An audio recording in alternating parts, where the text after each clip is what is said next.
You're watching Business Access TV. Business Access. Business Access. Business Access. Business Access. You are watching Business Access TV. Business Access TV. Serious about business. Serious about business.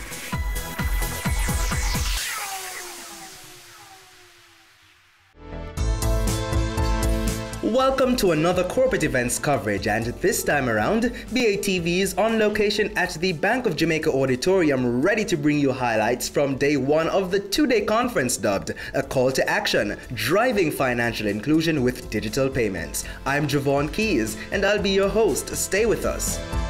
The DBJ is really proud to be associated with this event, with a focus that we have on driving the economy by looking at the role that we all have to play in championing Jamaica through each of our line of businesses, each sector, and each person.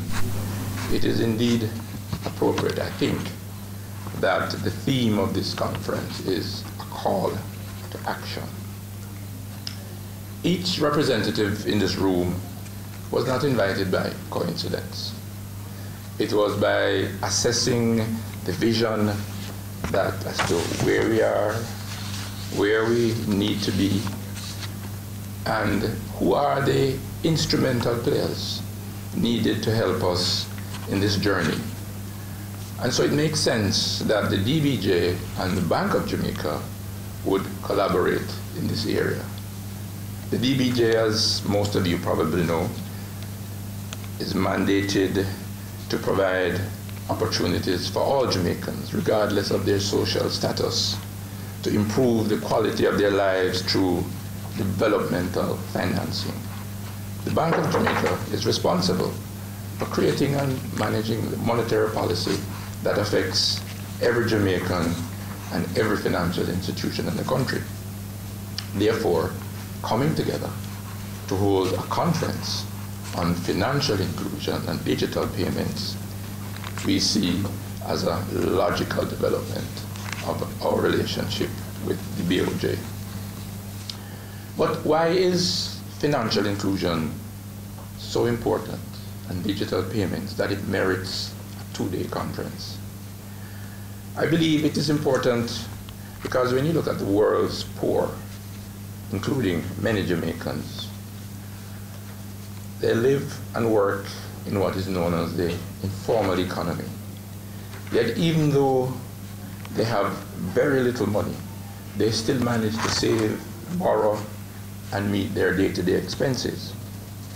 However, without access to the formal financial system that allows savings account, debit card, insurances, lines of credit, they rely instead on informal means of managing money. And these include, as we all know, family, friends, cash on hand, pawnbrokers, money lenders, or simply keeping it under the mattress. But, as we all know, these choices are almost always inefficient, risky, and expensive. And therefore, we encourage those who are regarded as the unbanked to become a part of the formal financial system, as it will provide benefits to the individual as well as on a national level. Simply put, we become part of something that is so much bigger.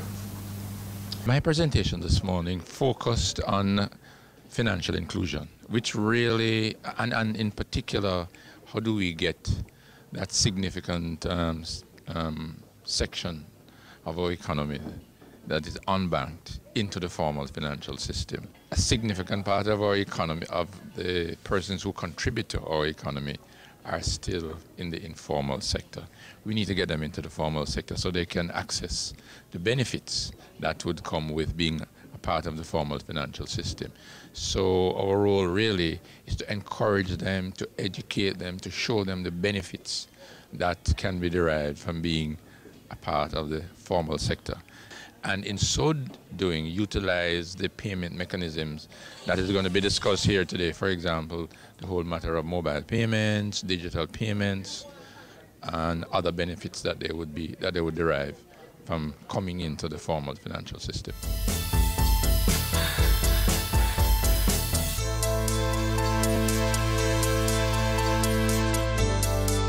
We are convinced that through this conference we can begin to build awareness and continue the conversation about the issues and challenges that must be resolved as we strive to develop and provide payment products and services to satisfy the needs of the average Jamaican consumer. We also see the need for tailored financial literacy programs that are integral to Jamaica's transition to the status of a digital economy.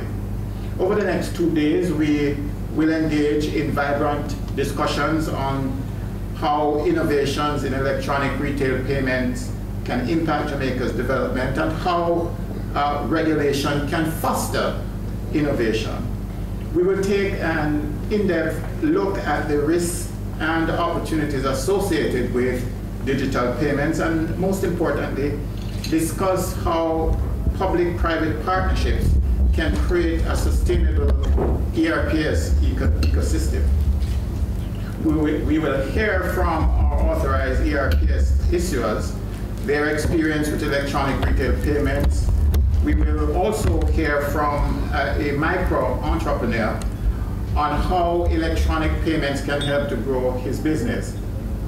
It is anticipated that arising from these discussions, we will all have a renewed commitment to the development of the ecosystem to promote the use of digital products and to unlock the potential economic benefits associated with increased digitization of the economy. Ladies and gentlemen, I declare the conference open, and with the wish that our deliberations will be fruitful. Thank you very much. Driving financial inclusion through digital payments, that's what we're about today. The idea is to bring the regulators, the facilitators, along with some of the business partners into the discussion. And coming out of the dialogue today, hopefully we'll have a clear idea as to some of the challenges that are being faced by the various stakeholders. And we here at the Bank of Jamaica, we're about fashioning regulatory strategies to enable business, enable the growth and development of the financial sector. And we think that through engagement of our stakeholders, we will get certain insights which will assist us in discharging our responsibilities as a higher level of effectiveness. Well, the second day is going to be a little more of the same, but looking at perspectives of different stakeholder groups. Tomorrow what we want to do is pay a little bit more attention to some of the options, the opportunities that are available as we seek to unlock the growth potential in the sector. I think the major challenge that we face is designing products and services that satisfy the needs of the average consumer. And I think that has to be an area of focus for us. I'm not convinced that the taxi operator, for example, has the products and services that he needs to be more efficient and to reduce his cost. I'm not convinced. And I think that there are opportunities for us to better serve the needs of consumers such as the taxi operator. And I'm hoping that coming out of the discussions over the next 2 days, that we'll be exploring those issues. And on that note, we go to a break. Stay with us. Much more after this.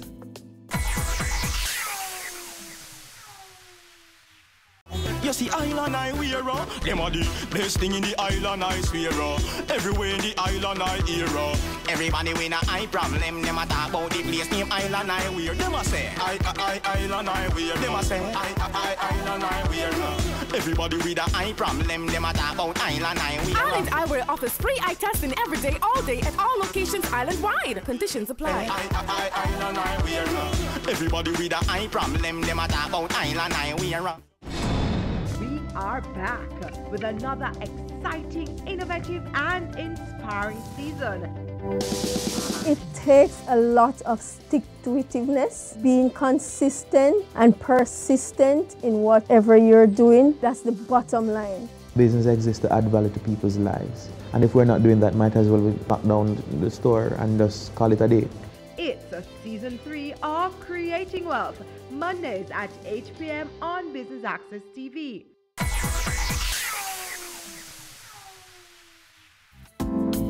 Welcome back and thanks for staying with us.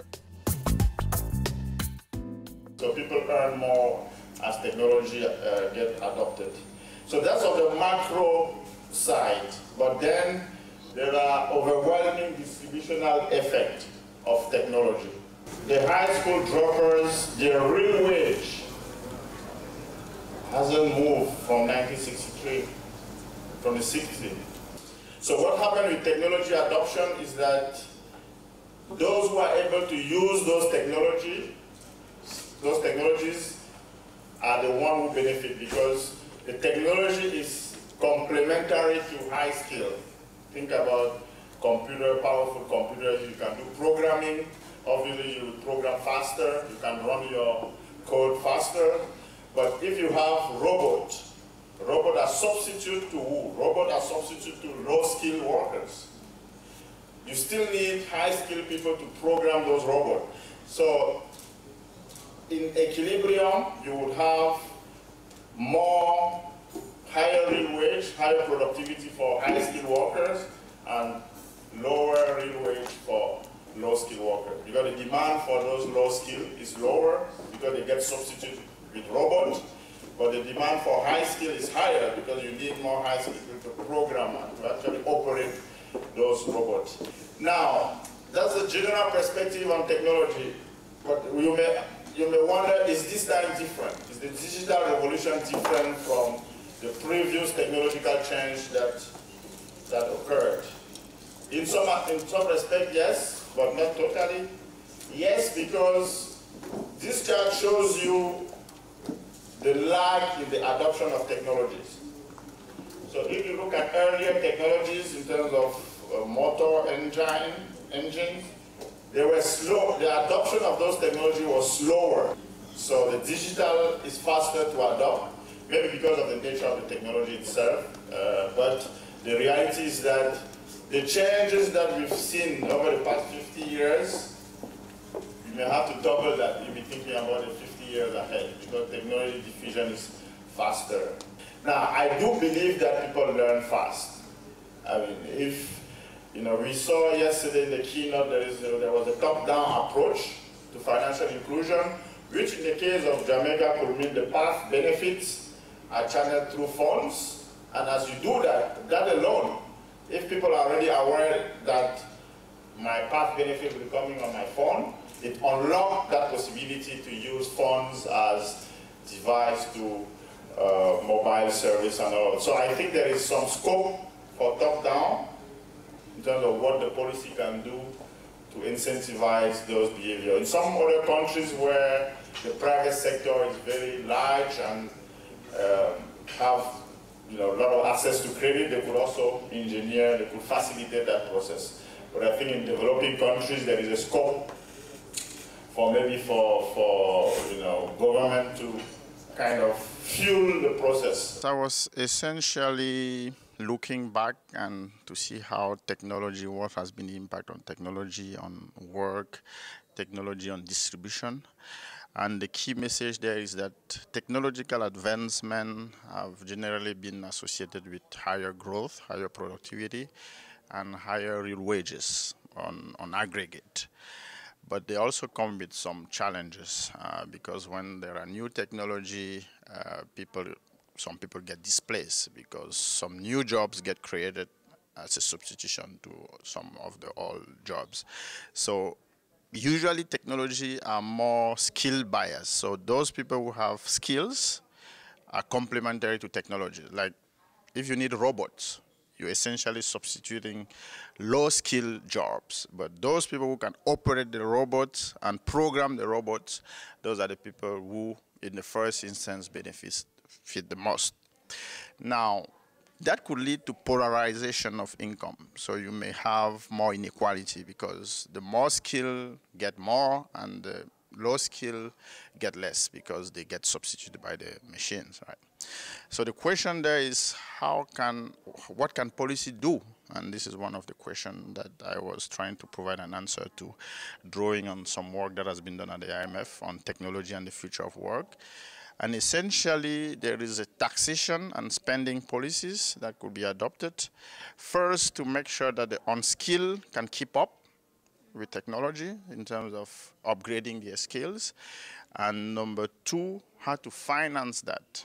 Because if the government wants to spend more in those areas, there is scope to raise taxes. And when you think about tax, you don't want to tax the income of the person earning more because he may work less. So you don't want distortionary taxes. You want consumption type tax. So in that model, they try to see if taxing consumption to finance more education spending and providing some transfers, how can you redistribute the gain of technological change? So you keep the growth, so you keep the fact, you don't prevent technology from occurring, because one of the nature of the growth and development is that new sectors comes up, some jobs get destroyed, and as long as there is no distortion in the process, you shouldn't prevent the process.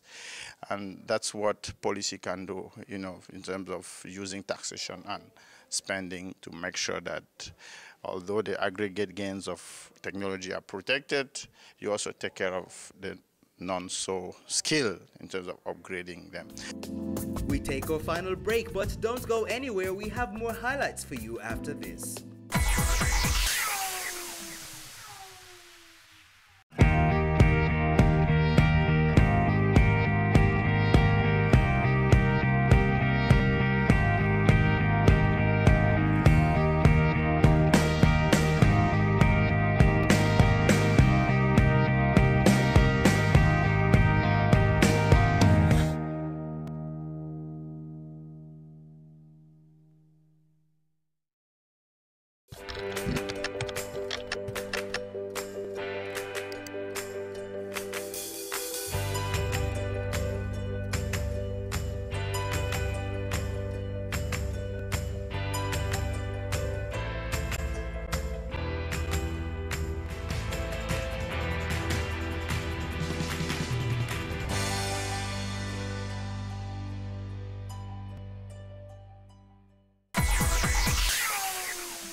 Thanks for staying with us, and if you're just tuning in, we're here at the Driving Financial Inclusion with Digital Payments Conference. Now for more highlights. Security incidents have been increasing in sophistication, frequency, and the magnitude of impact. So no longer you have a one-way hack. So we hack an organization somewhere and it's isolated. No more we have that. We're going big. Hackers are organized.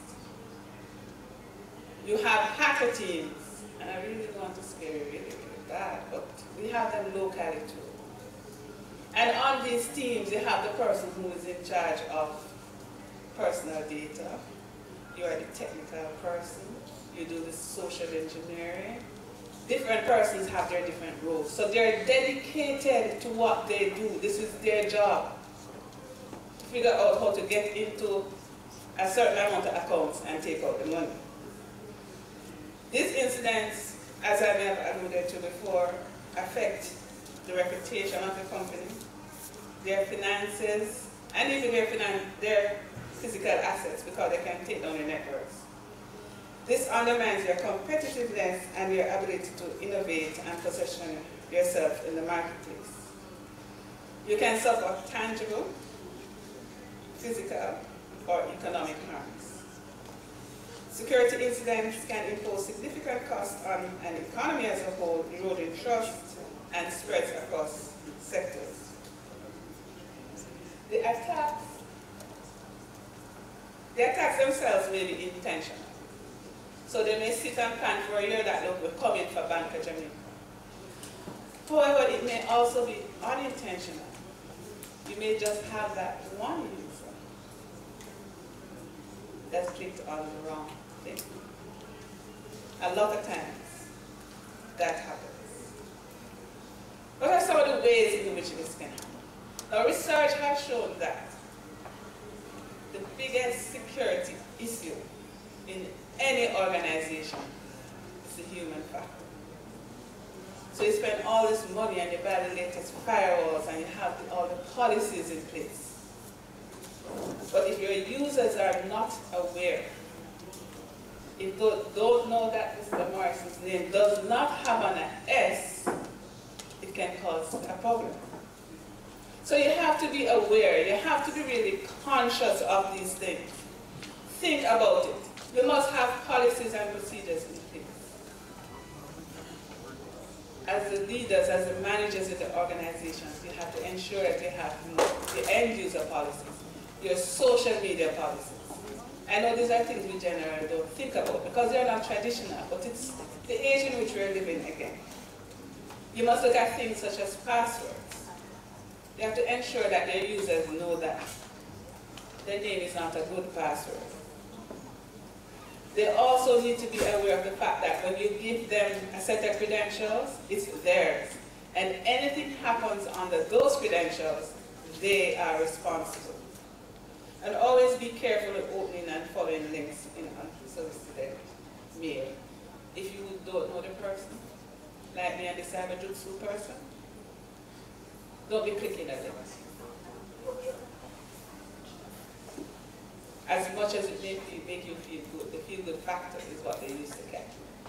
And what we say, always be cyber safe, protect yourself online, and think before you click. And I've even gone further now to say think before you post, because some of the things that you're posting, they're even more dangerous than somebody stealing your phone. I spoke about the need for persons to be aware of the issues that can arise with using online platforms as well as using electronic devices. So we want people to know that while there are good uses, and I did speak to some of the uses of social media in marketing and in promoting a business, there are some risks that exist, and I gave some examples as to how to manage those risks. Companies need to do all that is necessary to protect consumers' data. Why I don't think sometimes they realize that this data that they hold is valuable to other organizations, some not necessarily legal organizations as well, for all sorts of use. And that is what we're trying to get across, that companies need to realize that you're holding personal data and other persons are interested in this data, so it is your responsibility to protect it. When you're using online platforms, when you're using electronic devices, think before you click, think before you post with social media. You need to consider the impact that whatever you post may have, not only on you, but on others. Thinking before you click can save yourself and your organization a lot of trouble. As it relates to a digital world, and as users and consumers increase their usage, and the intention is that as technology improves and increases, then more and more persons should take up the use, especially to do businesses and services.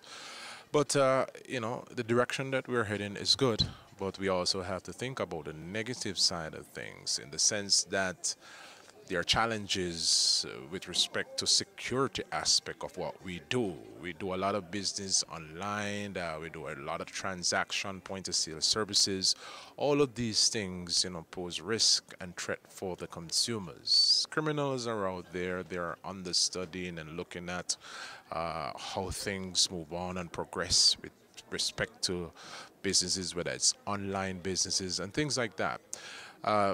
They can get involved in studying your patterns of usage online. Say, for example, if you pay bills online, if you shop online, normally you'll put your information about your card online, your PIN number online.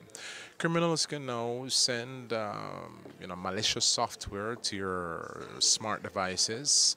Once it gets on your devices, these criminals now have access to your information. It dumps things like keyloggers, so when you're ready to put your card number in, they capture that number. It goes as far as turning on your camera system and turns on your audio system. Sounds very scary, but indeed it is so. I'm not here to let persons become paranoid, but becomes aware of the possibilities that are out there.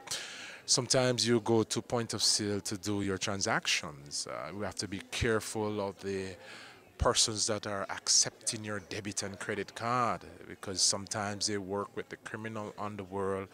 They get things like skimmers, a similar thing to your swipe when you take it to the supermarket or gas station.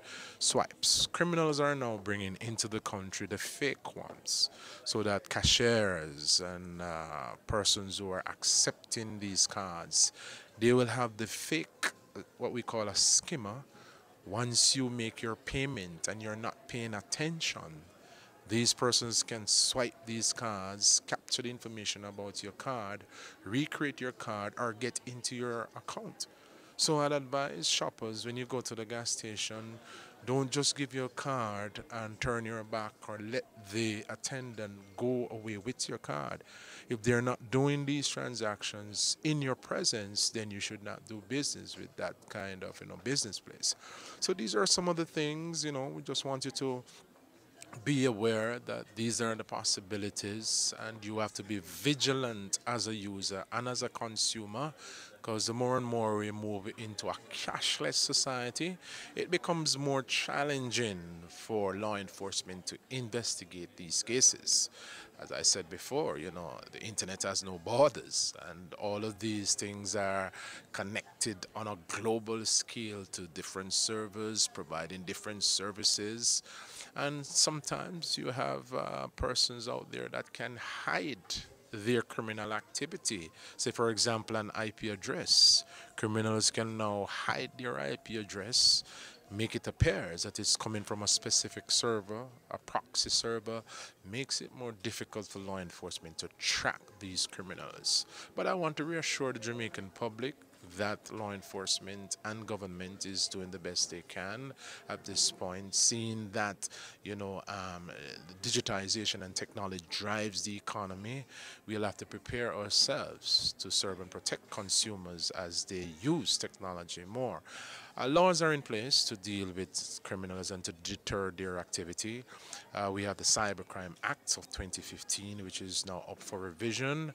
The penalties are stiff. If it's in the lower court, it can be between 3 to 5 years or $3 to $5 million. If it's in the upper court, you can get a maximum of 20 years or $20 million. And these are some of the things we are putting in place to deter criminal activity. Of course, the police department do have a specific unit that deals with the investigation of these types of crimes. Personnel have been trained and have the necessary skill set that can investigate these matters. Another thing is that Jamaica is a part of a global network of investigators and skilled person who can investigate these cases. So because the internet has no borders, it means that a perpetrator can, have access to your information from outside of Jamaica, which means that you need the support of other countries. Jamaica is a part of a 24/7 network, which comprises of about 80 different countries. So if a perpetrator appears to be coming from country X, once that country is a part of the network, then they will collaborate and support the investigation with the local police department. And that is something that, we want consumers to be reassured that indeed we are trying to keep up with the game as criminals get more sophisticated. And that brings us to the end of part 2 of our 2-part coverage of the Driving Financial Inclusion with Digital Payments Conference. Until next time, I'm Javon Keys, inviting you to stay tuned to Business Access TV, serious about business.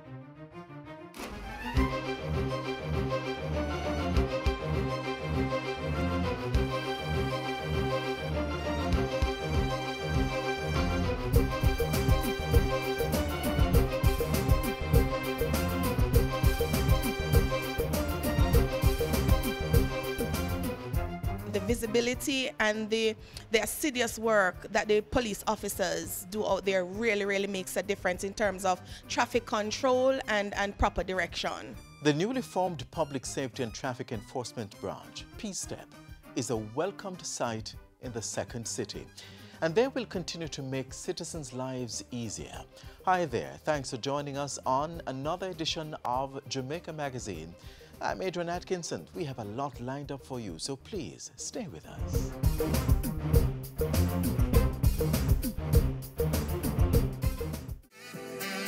Prime Minister, the Honorable Andrew Holness wants to share plans with you on the development of our country. Join us for a town hall meeting at 6 p.m. on Thursday, October 25, 2018. Come share ideas with the Prime Minister, the Minister of National Security, Dr. Horace Chang, the Minister without portfolio in the Ministry of Finance and the Public Service, the Honorable Favour Williams, and the UDC Chairman, Senator Ransford Braham. We want to hear from you on Thursday, October 25 at 6 p.m. on the southern lawns of National Heroes Park. Be there.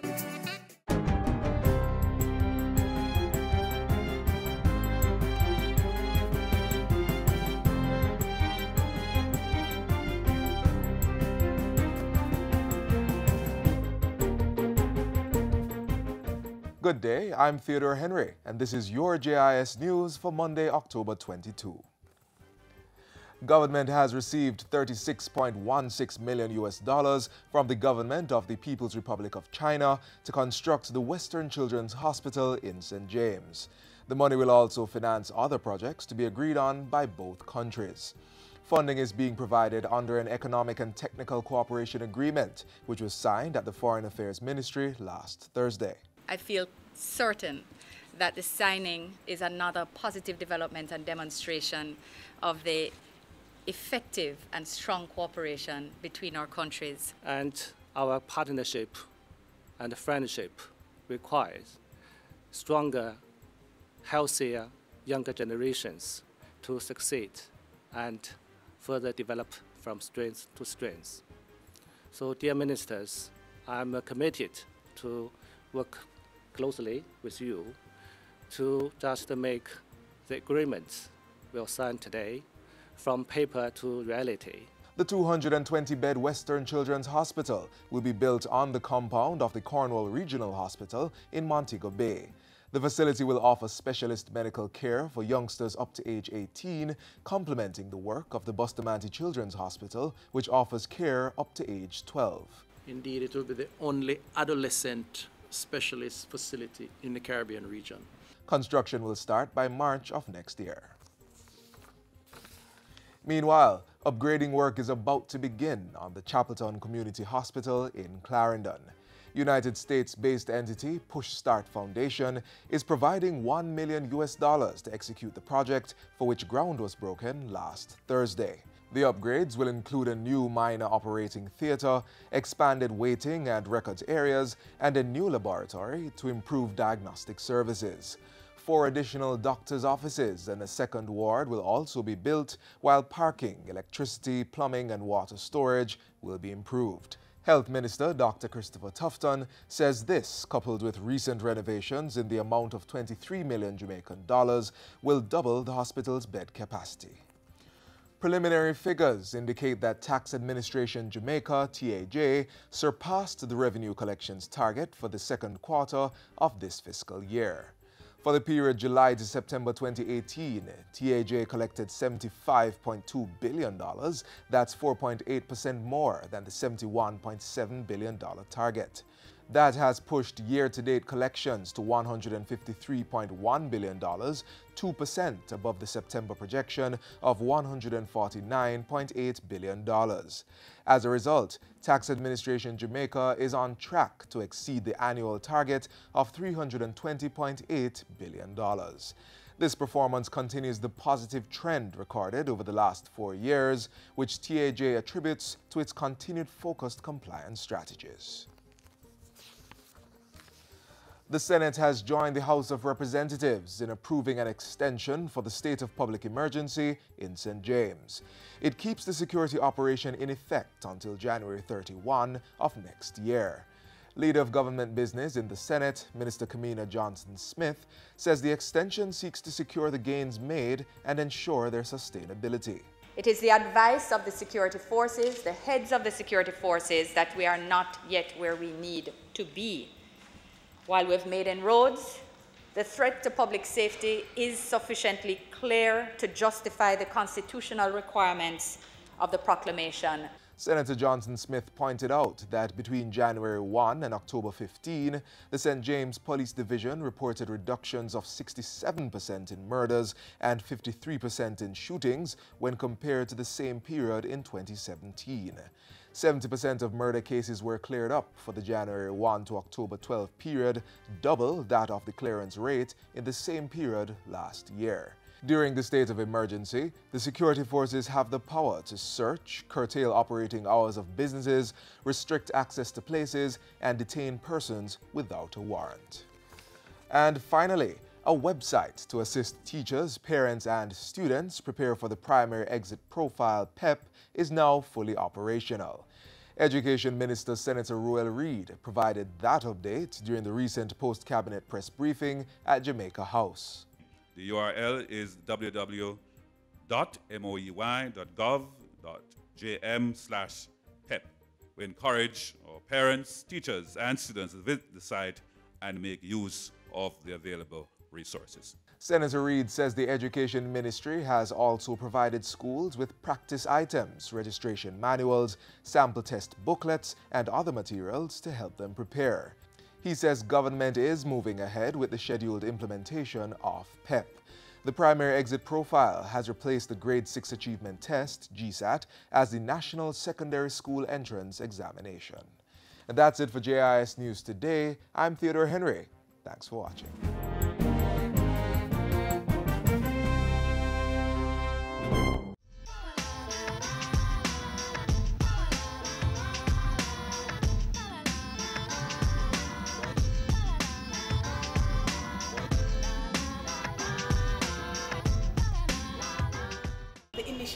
Has been a very brilliant one, I must say, and it has really made a difference in terms of additional security, in terms of visibility on the road, in terms of traffic control, which I believe we were desperately in need of. So the whole initiative has been really impactful. I think that he is doing a wonderful job.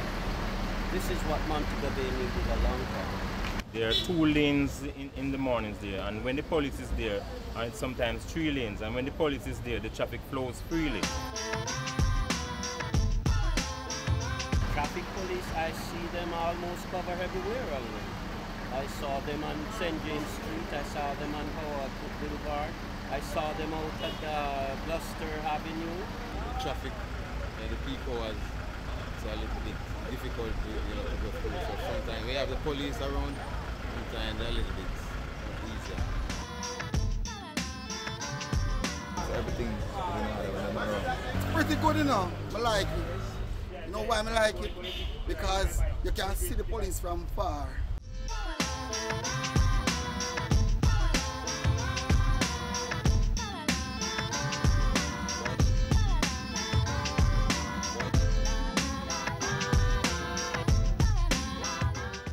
We're still in the hurricane season. Here's a rundown of what certain meteorological terms mean.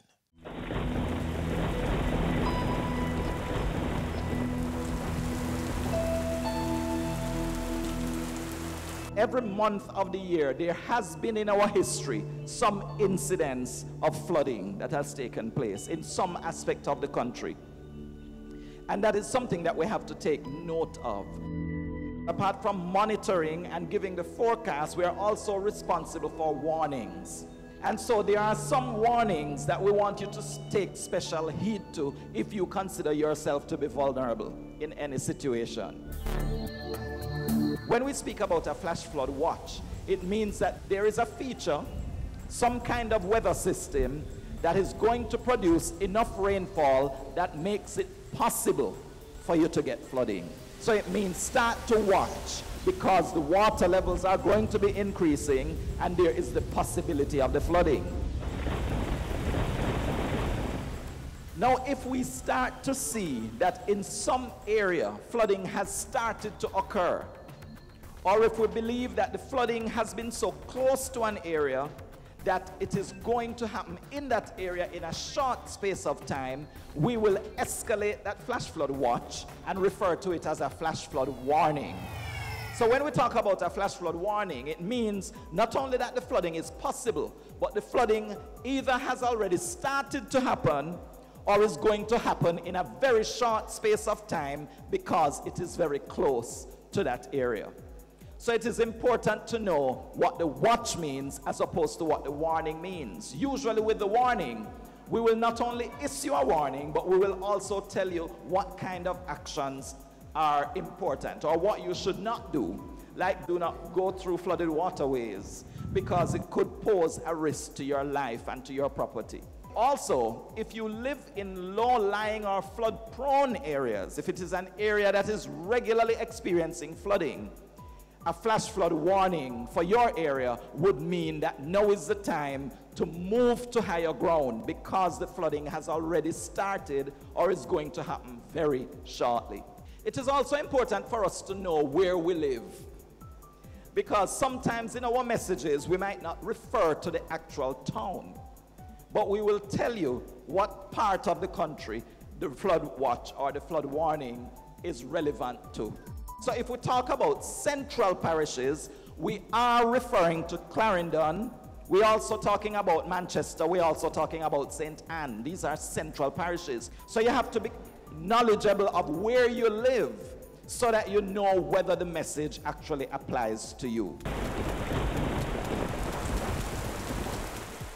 The messages that we issue for hurricanes and tropical storms are watches and warnings as well, like the flooding.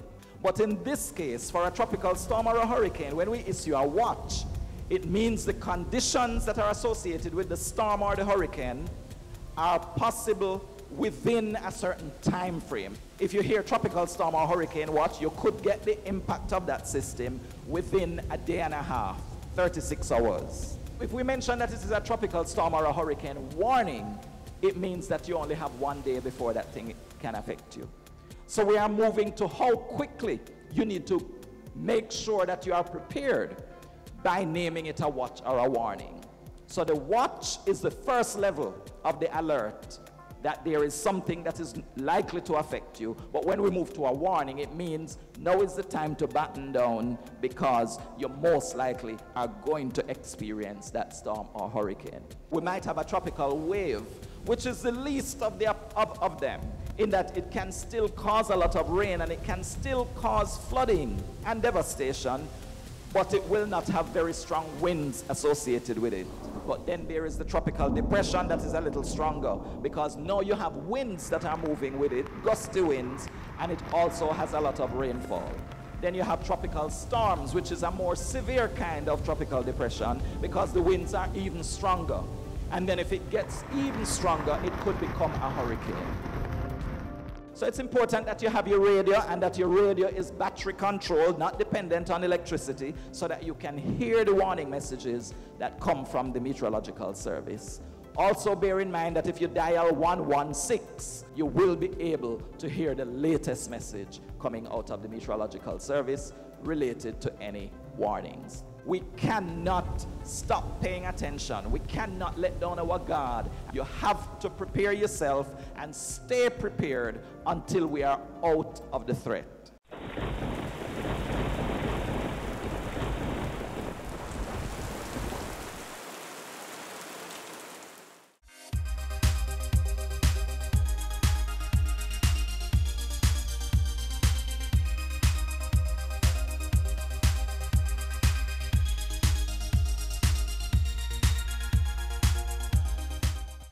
Catch up on your Jamaican musical history with this next feature.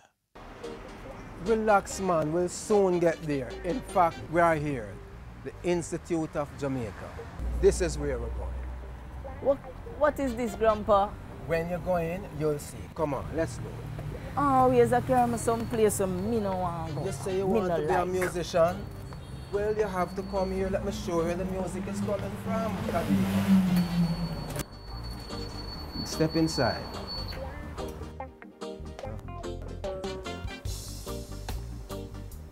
See, this is where I wanted to come.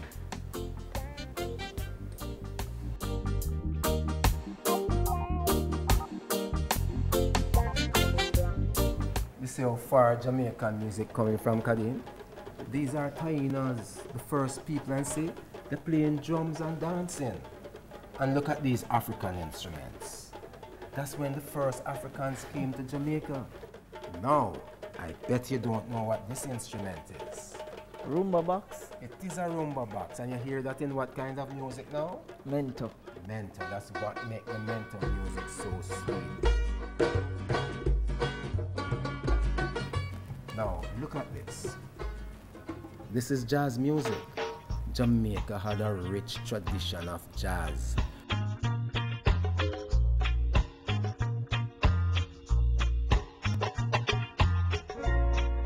Coming right out of Alpha Boys School, you see it? Right after jazz, the same jazz musicians were playing R&B.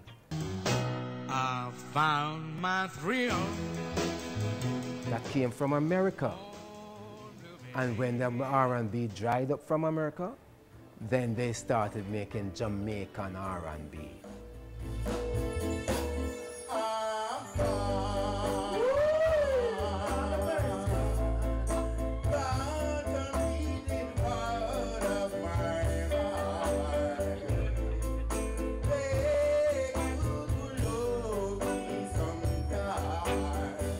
Jamaican turned the R&B around and made their own Jamaican style of R&B music, which then led to ska.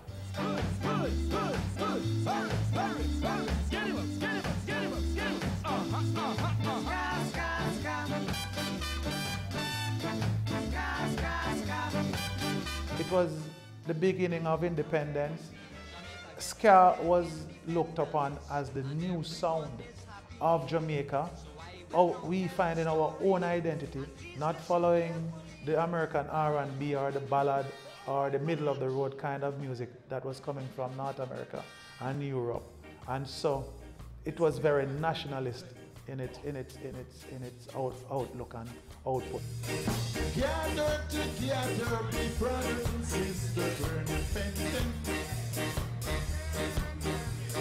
Join hands to hands, children starting to dance, we're independent. Oh, peace and blue. The Lord is still with you. God bless, no one curse. Thank God I'm not the worst. Seems like the music always speak about social issues. A lot of the music is about social issues. After all, life is music and music is life. After ska, you got Rocksteady. Rocksteady, the rhythm, the ska still continue, but the bass rock.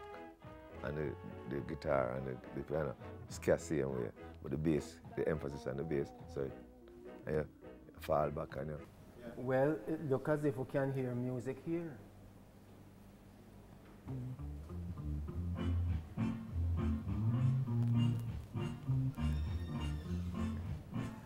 I like this, Grandpa. This nice. is Rocksteady.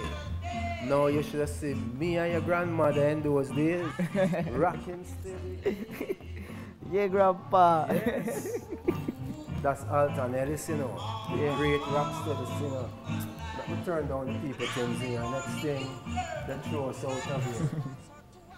And go back to watch this thing. But Grandpa, you've been talking about Jamaican music for how long now? And until now, I haven't heard anything about reggae. Well, we're coming right up to reggae now. Here we are, reggae. Well, first of all, many people say that reggae was born at Sir Coxson's Studio 1 on Brentford Road.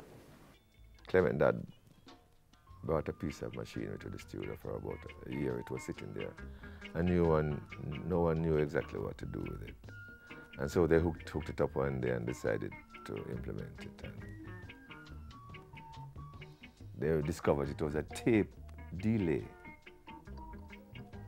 And so they hooked it into the machine and they started doing it into the recording. So when they put the guitar sound through the tape delay, it comes back saying, the rest of studios hearing this recording out, they thought it was the guitar making that and just copied that, and that was the birth of reggae music. I want to do the reggae, girl, with you. Here are some of the great artists who came out of that. Bob Marley, Peter Tosh, and Bonnie Livingston, the Wailers, Burning Spear, and so on. Now, reggae was also a way of life. It was the greatest advertisement for Rastafari. I think it's my time to teach you a little bit. What can you teach me? Come right here, sir. Oh, dancehall. I know that's when you were going to get happier.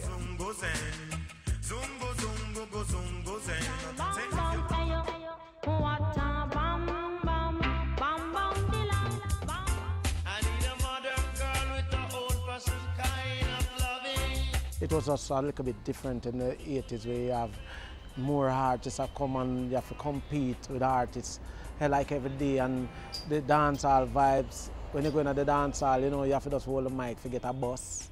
And now it's different. You just have a CD, you go to the radio station and get some airplay. The 90s had these persons like Beenie Man, Lady Saw, and Bounty Killer. Okay. Up to today, Beenie Man and Bounty Killer still have swag. Right now, we have producers that are artists, artists that are producers, and radio jocks who are doing both. With technology, the music is now diverse. We are accepting music on a broader scale. One time gone till you want to hear hip-hop music or techno music being played in a dancehall setting. And that is happening right now. A lot of pop music is being accepted. Disco music, techno music, electro house music is being accepted right now. Hip-hop music is widely accepted right now. So we as Jamaican, we are listening to a wide cross-section of music. That means that we took music and turned it into Jamaican music, and we have given it back to the world, and everything has now come together. Kadeem, the tour done. See, it wasn't that bad after all. For real, Grandpa. Really inspired by all of this. Well, out of many, we're really one music. And you might yet become a good musician. Thanks, Grandpa. Yes.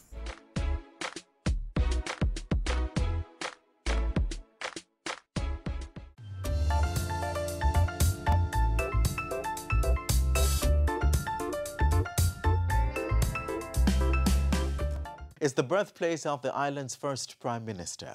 It was once called St. Sophia and is sandwiched by Westmoreland and St. James. Come on a tour of this parish.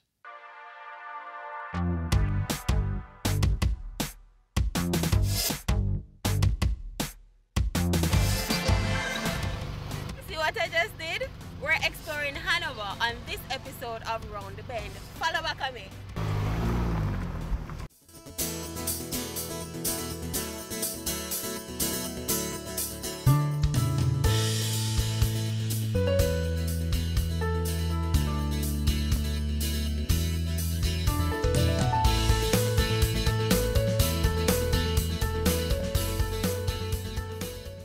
Most Westmorelites would want to claim here, but according to the MAP, right here so, is Hanover. But then again, you know, they might have a point, because back in 1725, parts of St. James and parts of Westmoreland built Hanover. But for more of that, visit jis.gov.jm. We have so much more for you. Stay with us.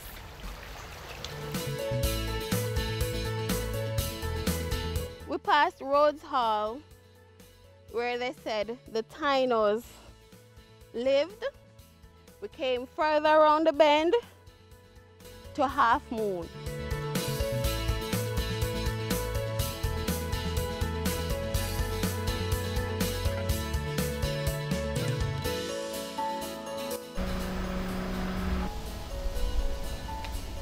And now we're here at an old sugar estate that has a windmill that dates back to the 1600s.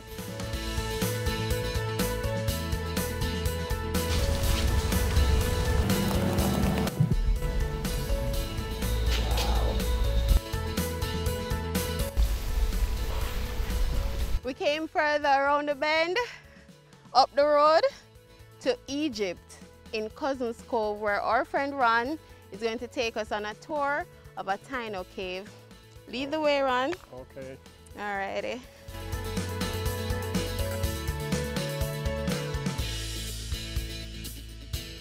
This is a cave that used by the Tainas and also the slaves. They use it for a place of worship and their hiding place. These markings that you see on the wall here, these are people that used to work inside here after slavery, taking out the bad guano. So people used to keep record of their work. This cave goes about a quarter mile that is easy to walk. Did you find any artifacts from the Taino days? We find some of their tools. We find a couple of bones and stuff like that. Inside here, they take all the stuff that we have found in here. They take them to the museum in Lucid.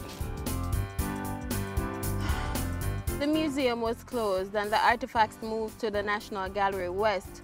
But since we're here already, we just took a look around. Hanover is the second smallest parish behind Kingston. It is also the second rainiest parish on the island. You see the skies already?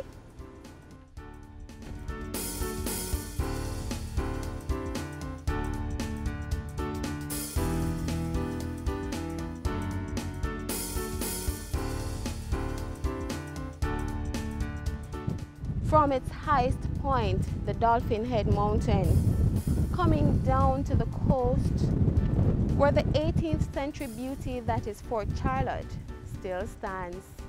Hanover is a most alluring parish. It was once called St. Sophia, dainty name for a dainty parish.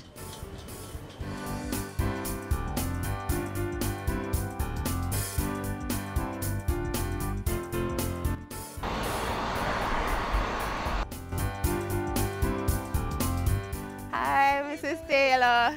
Welcome. Thank you for having us. Yes. You know why we're here. The ruins. Exactly. Well, this is an 18th century building that was actually owned by some cane farmers. Okay. And his name was Mr. Blagrove. Okay. As a matter of fact, we actually name our training restaurant, the Blagrove Restaurant. And what's interesting about this building, to the back there is even an area where they used to do baking.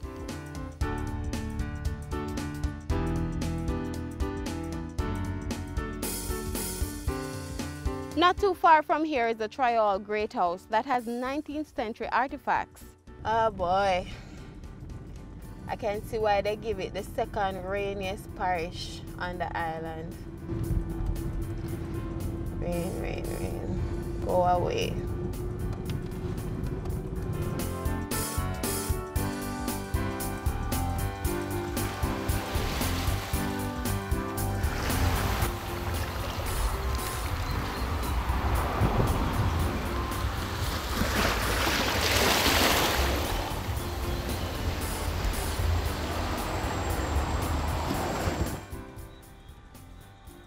Our tour of Hanover has come to an end. I hope to see you sometime soon, round the bend.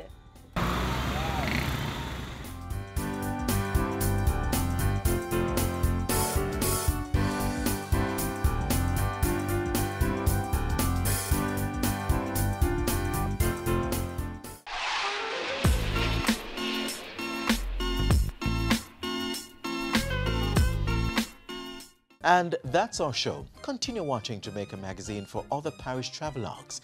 You may also visit our YouTube page for this and other programs.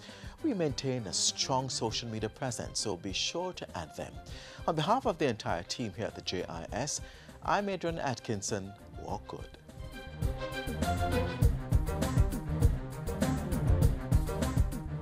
This has been a production of the Jamaica Information Service, the voice of Jamaica. My name is Levon Flynn, and you're watching Business Access TV. Serious about business.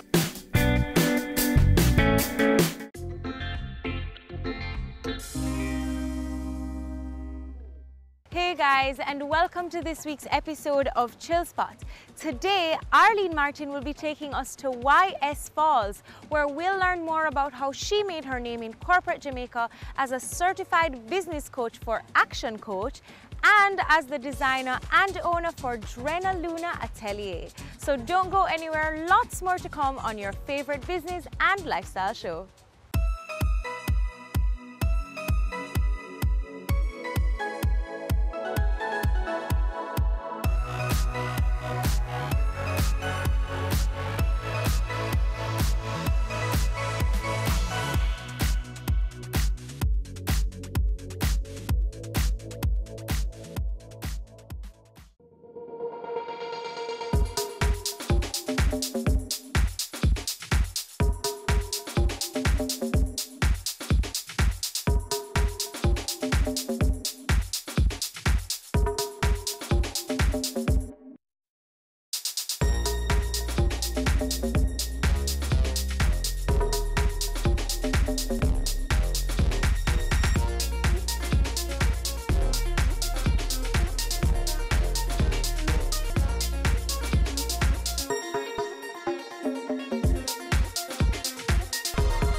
Hi Candy, how are you doing? Hi, it's good to see you. How was the drive? This is you call this is Candy. Hi, how are you? So we're going to be chilling in St. Elizabeth. Yeah, the shrimp country. Yep, that's him. That's him. This is the soup spot. I have shrimp soup and pepper shrimp. You understand? And if you pass with your family and give me a really special order, you can just sit around the back just like just like here?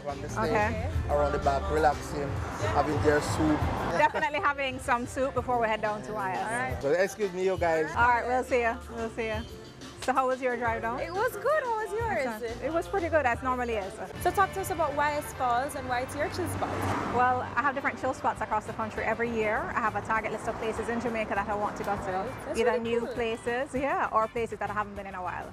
So it's been maybe 15 years since YS tried last year. By the time we got here, it was raining. Oh, really? So I had to make up. So I got back on the list for this year. This is the trip for this year. So this is one of my 6 trips for this year. Try to do something, at least once every other month. So I get out of Kingston. What are we going to be doing when we get there?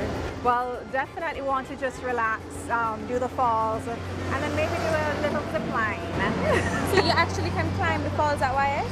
It's not climbing like Duns River Falls at all. So it's a nice experience. You have to take a little ride up there. But as I say, it's been a while, so it's re-experiencing it. Right. But I'm open to it feeling like new again. And then there's a zip line. Yeah, that's new. I hadn't done that before, so that's going to be So that's going to be new. It's a new experience, new adventure. And that's what Jamaica is about, right? The irony of this program is that I don't like to do all of these things, and I always have to do them. But you see, how do you feel when you do it? You're really happy, right? It's invigorated and just amazing. So that's what's going to happen today then. All right, well. All right, let's go. I'm ready. So shrimp first though, right? Yes. So shrimp for you, soup for me. I'm gonna be ordering. I want shrimp. I'm just going to have a cup of soup.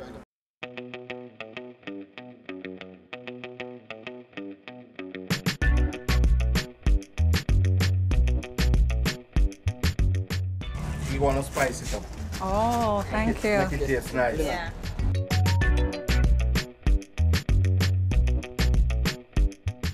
Thank you. Thank you very much. All right, You're welcome. thanks, you call. Okay, then. All right, bye.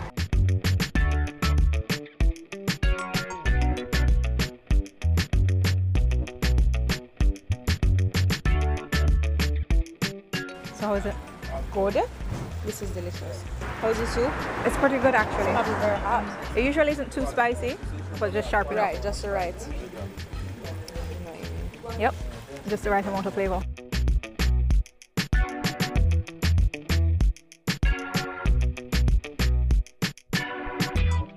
So let me not eat all of this now. Let me save some let's for save later. some. But we're off to YS now. Yeah, let's head to YS now. All right.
Well, what a lovely property this is, It's absolutely beautiful. It really is. I love being out here. The whole ambience is just really It's very nice.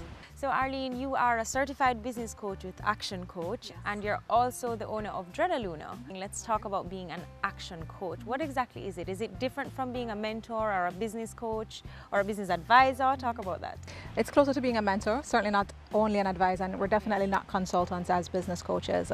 What we do is we work with firms, empowering them, and we're supporting them. So just like an athlete has a coach, the athlete actually does the performance, and the coach provides that technical information, as well as, very importantly, that accountability to the business owner.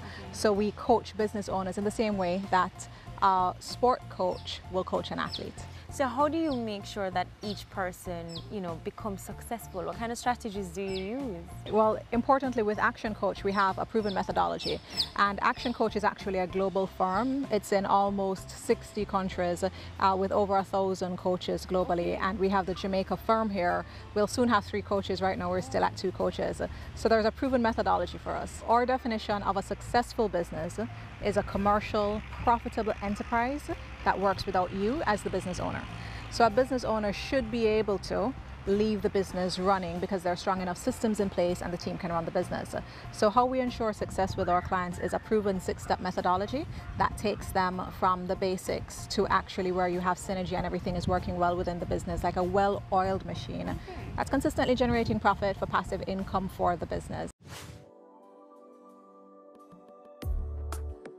Can you tell us some of the persons who you have worked with?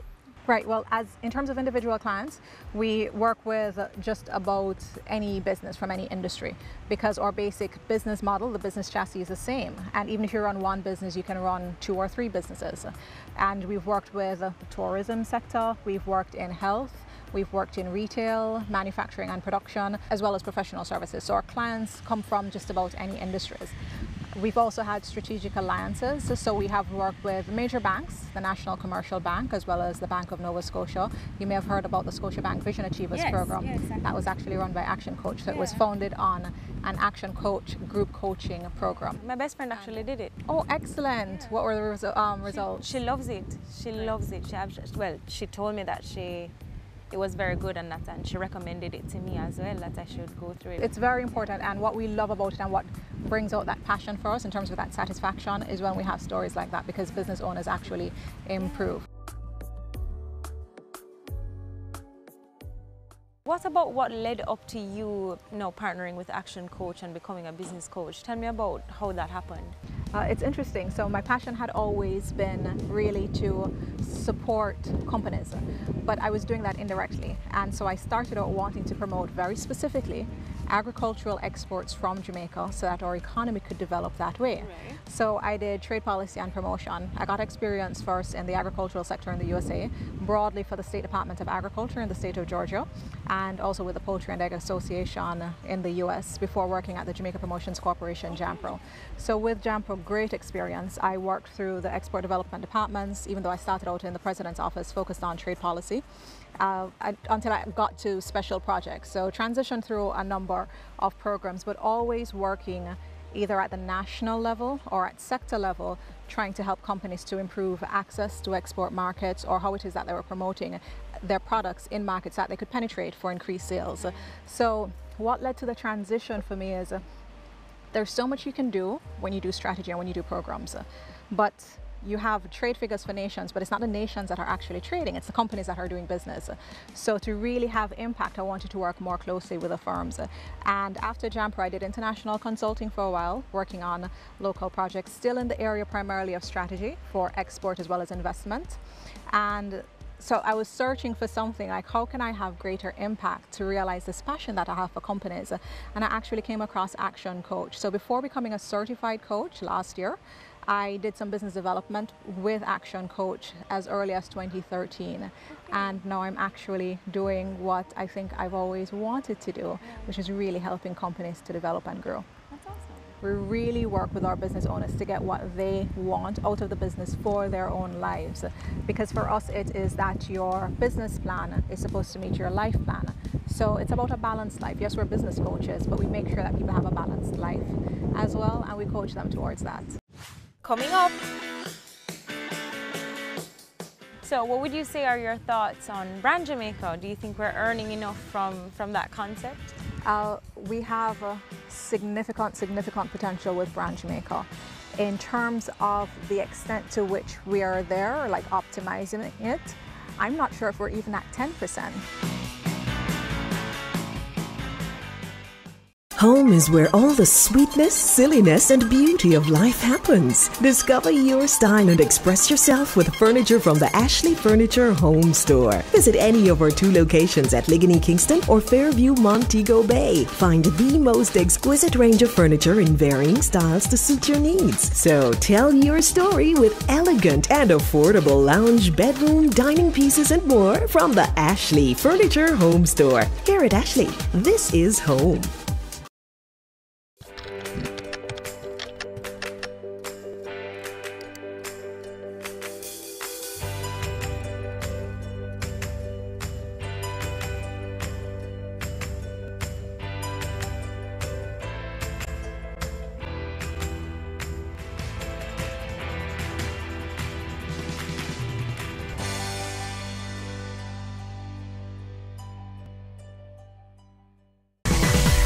Having a corporate event, seminar, awards show, conference, product launch, workshop or expo? Business Access TV is here to showcase your event. Contact our sales department at 908-0919, 906-6357 or 908-2775 for more information. Business Access TV, serious about business.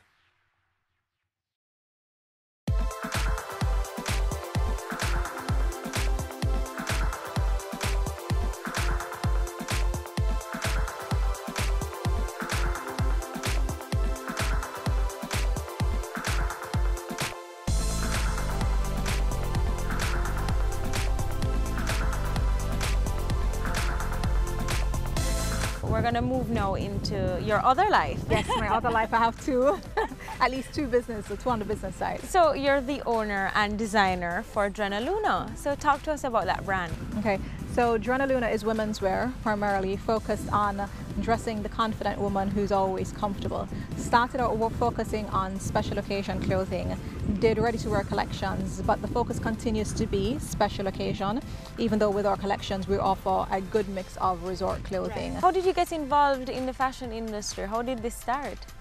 Interestingly, when I was about 3 or 4 years old, that's what I wanted to do. So that was what I wanted to do when I grew up. But you know what happens in high school, you learn additional things, and so your focus changes. And fashion became a hobby for me. So it's nothing that left me, it remained with me, but only as a hobby. So I was making clothes for myself and for my sister, and people kept asking. I was just like, no, that's not what I do. I work at Jumper full time. I have a full-time job. I cannot make clothes for you. I don't sell clothes. But people kept asking. And so what happened, I decided to test it at Caribbean Fashion Week in 2009 to see what the reception might be to a collection that I did, and it was positive, and so I formally launched the following year in 2010. Where would you say you draw inspiration from? It varies. So if you look even at the names of the collections, there's one called Mobay, one called, well, I should say Montego Bay, which is where I'm from. Another is called Negril, favorite part of the island. One is called Botswana. I had a beautiful trip to Botswana, and it was really impactful in terms of when you looked at a great experience. So for me, what happens in terms of inspiration, it is how would I like to dress, or how would I like someone to dress and feel in a particular location. So a location like this one could inspire me to do a collection. And sometimes, particularly with the special occasion when I'm doing custom things, it really is about the person, the experience, how it is that they would like to feel. But to be honest with you, sometimes there is just a creative impulse, and I will have an idea for something that I would like to create, and then you have spin-offs from it in terms of creating other designs. So in terms of inspiration, I would say it's multiple.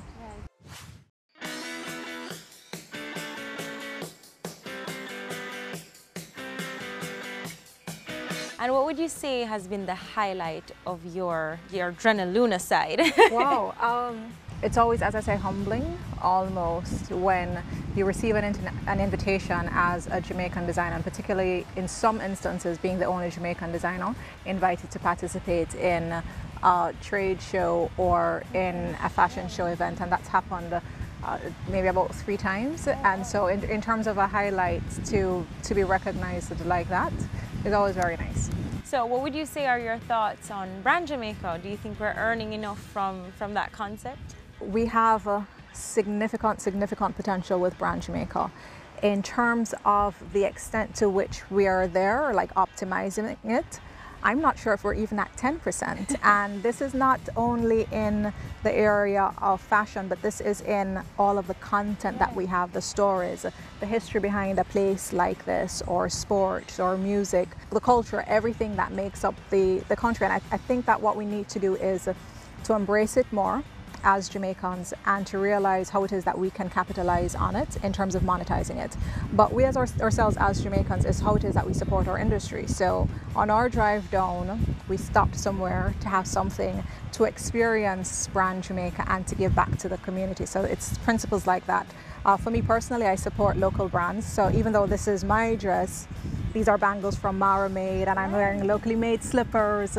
So just in about every area, to the extent possible, it's how is it that we not only pick up a product or a service that is Jamaican, but how do we promote it? Right. So how am I now going to, so I have a company, how do I partner with supporting products, similar products, other designers, as I said, related products, accessories, sandals, to promote that. But interestingly, from the business side of it, I think that corporate Jamaica, particularly financial institutions and just other persons, can do more to support the industry as well. So there's a role for everyone to play, whether it is sponsoring or supporting programs such as this one, you know, local films or industries. It's for each person, for each Jamaican, to try to recognize what role they can play in doing it.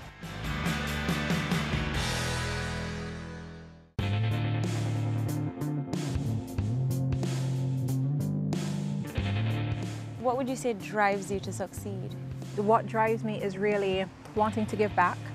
It's your life is your own and you should live fully. I don't know if you've heard the quote, live fully, die empty. That's something that I strive towards, but I really want to give back, and the more I do, the more I acquire, the more I'm going to be able to give. Do you have any other professional pursuits?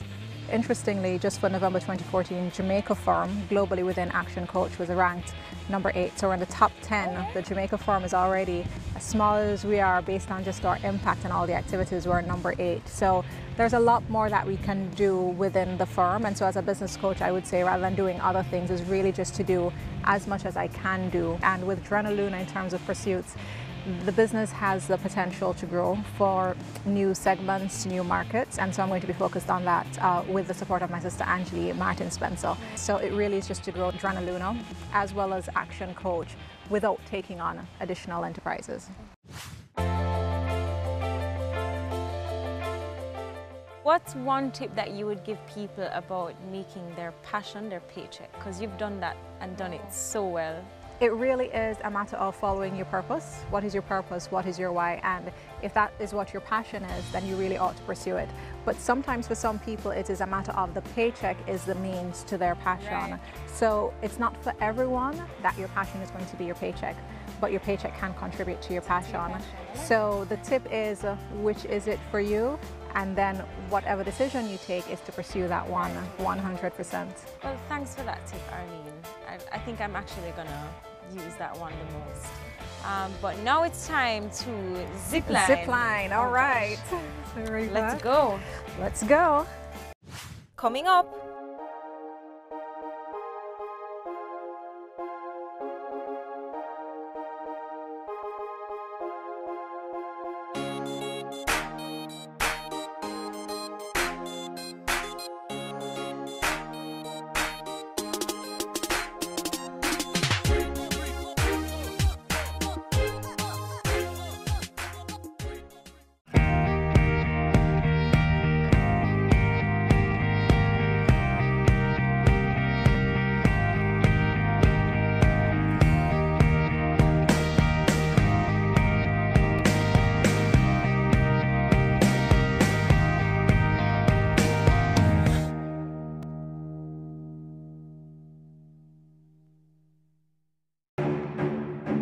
Go for God Family Church. Today's message is for those of you who thought that Jesus was finished. Inspiring messages. I'm here to tell you today that you are excellent. God is excellent. Empowerment from biblical motivation. To be glorified means to endow with authority. A woman is a powerful, creative being. Join Pastor Christopher Morgan and the Go For God team as we go for God.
Well, that was exhilarating. Loads of fun. So we want to get into the personal side of Arlene. Talk to us about your childhood.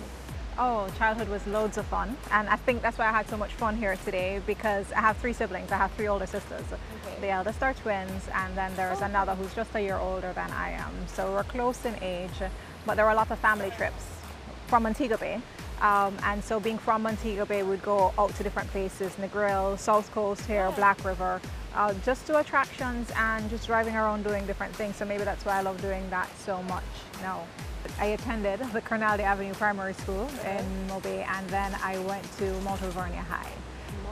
Yes, but it stops at 5th form, so I did 6th form at Wilmers. Wilmers for Girls in Kingston. So I did boarding for a couple of years for 6th form in Kingston. Okay, and that's when you moved to Kingston? Well, so as in Kingston only for 6th form, went back to Montego Bay, and then I did undergraduate studies overseas. Okay. So I was in Georgia in the US. I went to the University of Georgia.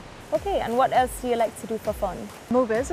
That's one of the things I really like doing, and I hang out with family a lot. Right, I was just about to ask. We talk about family quite a bit. All right, now talk to us about your bucket list. I know you had kind of mentioned that you try to do 6 things in Jamaica every year. What have you checked off and what's left to go? What I'd like to do next for Jamaica is the Pelican Bar. So I still haven't been, so that's one of the things that I'd really like to do. I'm a huge fan of Bob Marley, and I still haven't been to 9 Miles. I think it's about, yes. I mean, I've passed it, but I've never been. Well, I just discovered exactly where it is last year. Yeah. So that's something that I definitely want to do. So I think the only thing left for us to do here is to actually swim, because we haven't done that yet. We haven't touched the actual YS River. Right, so we're going to do that. And then after that, we're going to Morris. So we're going to make one stop. Just one stop before we head back into Kingston. All right. So let's go swim.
Candy. Hi. How are you Good doing? to see you again. Welcome, yes. Yeah. Welcome to Maureen. Thank you.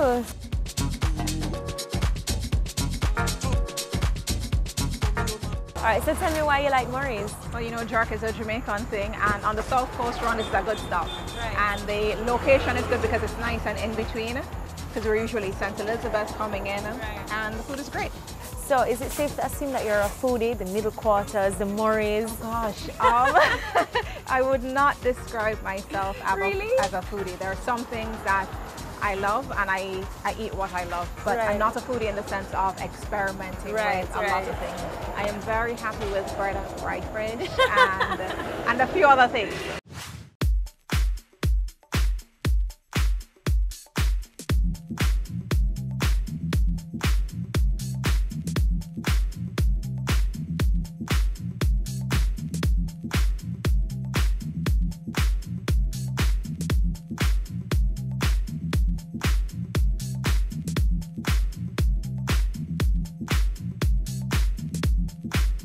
Well, Arlene, what can I say about today? It has been nothing short of fun and delicious, I think, should be the word. From the shrimp to the excursion at YS, to the zip lining, to the swim, the nice relaxing swim, and now here at Murray's. I just want to say thank you for coming on the show and for sharing your chill spot with us.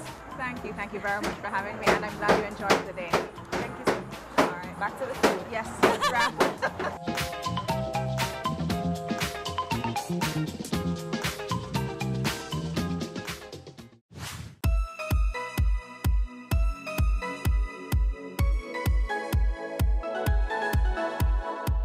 St. Elizabeth is known as the breadbasket of Jamaica, but clearly this parish has much more to offer, as we have seen today here at YS Falls. Thanks, of course, to Arlene Martin for sharing her awesome chill spot with us. And remember to tune in next time, same place for more Chill Spot. Until then, I'm Candy, signing out. Bye. I should say Neville, remember the son. I want to pick on Neville today. It's Nigel. Sorry, Nigel. And what did I tell you about saying action? You said 3-2-Q, I heard you. As I say, I think he was tired and wanted to go, so he just bolted. You would never find me doing that again if horse ran away with me. Let me just tell you. The irony of this program is that I don't like to do all of these things, and I always have to do them.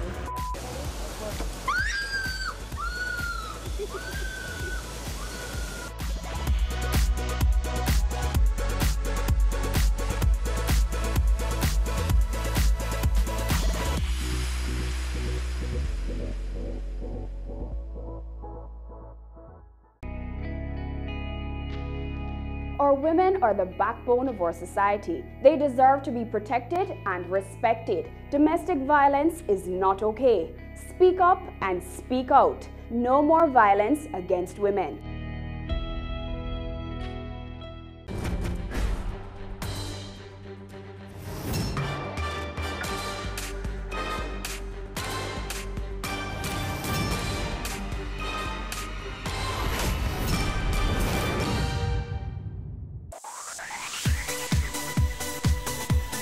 You're watching Business Access TV. Business Access. Business Access. Business Access. Business Access. You are watching Business Access TV.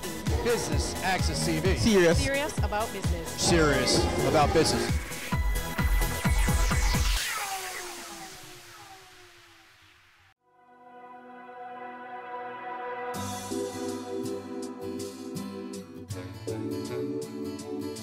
Phosphorate, in partnership with Nexans and Siemens, brings to you Jamaica's largest electrical expo, and Business Access is here today for a two-part coverage. I'm your host, Amita Prasad-Webb, and thank you for tuning in. Please stay tuned for highlights.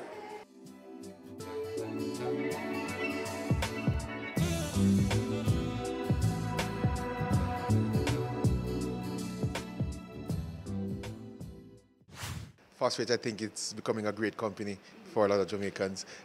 We started just about 25 years ago when we had only 2 persons. So why an electrical expo now? Why not? An electrical expo now is because Jamaica needs to understand that there are technology out there that can bring a lot of value and savings to the Jamaican construction industry.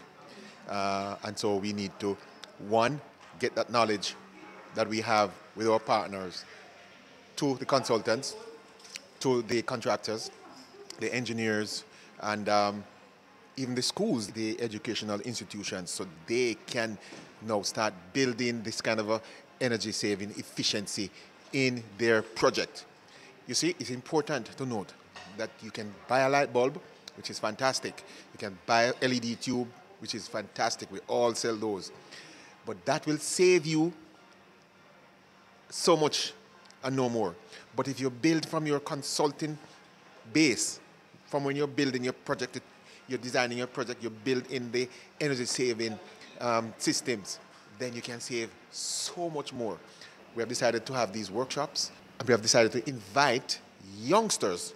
We have a group from UTech, from Caribbean Maritime University, from Hart Training Institution. We have a couple more training institutions, and I think the number I have of them coming here today is maybe 150 of them in total. And they are being taught how these products work. Some of these products they would have heard about by reading books or whatever it is and so on, but now they can see them, they can feel them, and they can touch them. And that's what we are bringing to Jamaica today. Picture this grand ballroom without lights, from the beautiful chandeliers, this stage without the use of this microphone, your factory spaces without pumps and conveyor belts, your homes without refrigerators. Hard to imagine, isn't it? Well, all of what you have just imagined yourself without has been made possible by electricity. And that is what we celebrate today at this, the inaugural Electrical Expo, being presented by Fosrich Company Limited and their partners Nexans and Siemens. And on that note, we take a short break, but more when we return.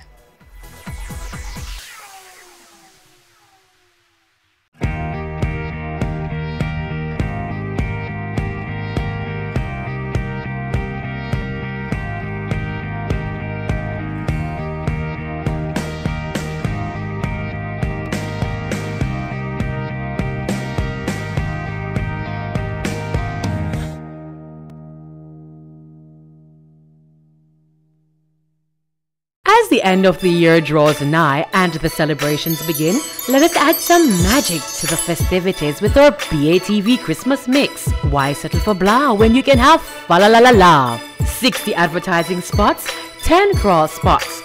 This $1.6 million package is all yours for only $45,000. Don't wait.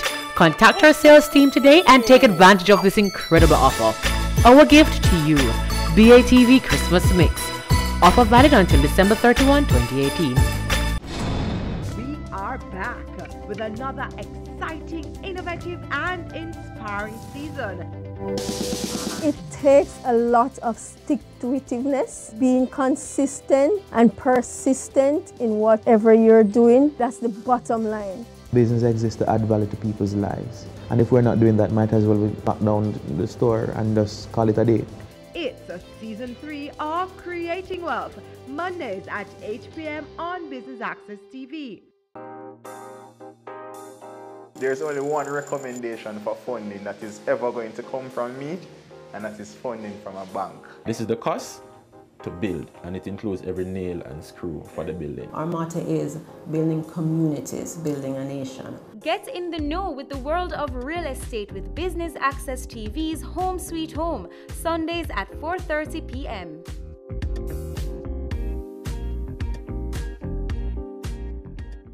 Business current affairs you can relate to. Frank, credible discussion. On point with Kalila Reynolds and Dennis Chung. Dissecting the issues, offering solutions to Jamaica's challenges. On Point, Thursdays at 8 p.m. on Business Access TV.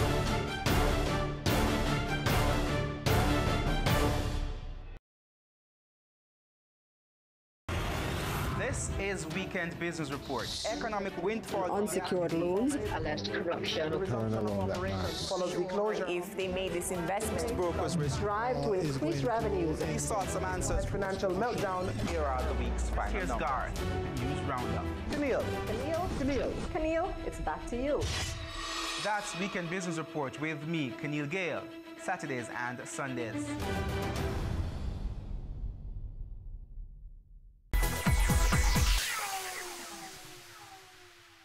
Welcome back and thanks for staying with us. Let's join our presenter on stage.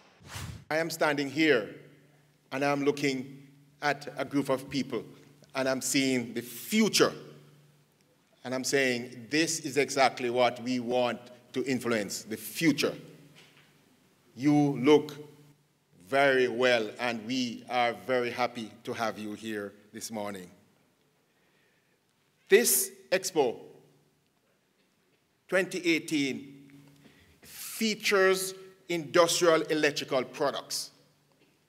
As you know, Fosrich is in 3 or 4 segments of the electrical market. And today, this morning, we are featuring the electrical industrial product offerings that we bring to you from Fosrich. This expo also includes exhibitions and workshops. So what you will see around you are products that we do offer here at Fosrich. And then we will have workshops throughout the day at various locations, maybe 4 locations. We'll have workshops where you can ask your questions and you can get answers for whatever you are interested in. We have a responsibility, we think, to bring the best innovation in products that meet the need of the market in Jamaica, and that's why we are here. We will also demonstrate how these innovations can positively impact the building, construction, and the energy sectors of our country. For example, today Siemens will display some of their serious innovation products. A number of drives and contactors, and there is also a very, very interesting launch that will take place by the Siemens team today. The first time this product will be launched in this side of the world will be launched here in our expo. And so the soft starter workshop is one that I think a lot of the engineers and technical persons can't miss. So we are looking forward to that from the Siemens team. We are partnering to bring great results to Jamaica. And so we create strength, we enhance knowledge, and we drive towards results as partners. And so this expo is a way of showing you that this partnership is something that can do what we've said, create strength, exchange knowledge, and drive towards results. We are offering what we call a one-point of contact solution for your projects. If you have your projects, you can bring your projects to Fosrich. We can help you to design your projects. We can supply the goods for your project, and we will do vendor financing for your projects.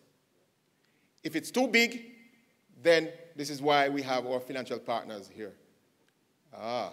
Partnership again. And so we will make the connection so we can help you to achieve your project goals. So please, bring your projects to us. We can do what we say we can do. We are willing to work with you. Fosrich has been one of the leaders in promoting and supplying LED lamps for domestic and commercial applications. We need to have energy-efficient workspaces. And I'll tell you a little about what we are doing at King's House. In King's House, we have started the process to become more energy efficient. Last year, we changed out all incandescent bulbs to LED. This has been done for all our exterior lamps and floodlights, as well as interior ceilings and wall light fixtures. Whenever air-conditioned units have to be changed, they are replaced with inverter units. All of the new kitchen and laundry appliances have Energy Star rating. Our computers and other office equipment go into energy safe mode when they are not in use. Stickers and posters are prominently displayed in offices to remind staff to be energy conscious. Solar panels are installed on the roof of the main building, and the garden lamps are also solar powered. 4 years ago, the Ministry of Science, Technology, Energy and Mining, MSTEM, applied tinted window film to the panes and windows in the main building and the administration block. This has helped to reduce cooling costs in the buildings. These initiatives have resulted in significant savings in our electricity bills. I think, ladies and gentlemen, that householders, persons in the building and construction industry, the electric companies, power producers, civil society in general, and the government have acknowledged and are very aware of the importance of energy efficiency and renewable energy in reducing energy costs. This will bolster the economy and contribute to a healthier environment. I hope that the exhibition and workshops at this expo will expose the Jamaican market to the innovative products that Fosrich can offer through its international partnerships. If last year's expo is anything to go by, participants will be in for an eye-opening exhibition of products and informative workshops as the company celebrates its 25th anniversary this year. It is with great pleasure, therefore, that I declare Electrical Expo 2018 open. Thank you. We take our final break, but don't go anywhere. We have more highlights when we return.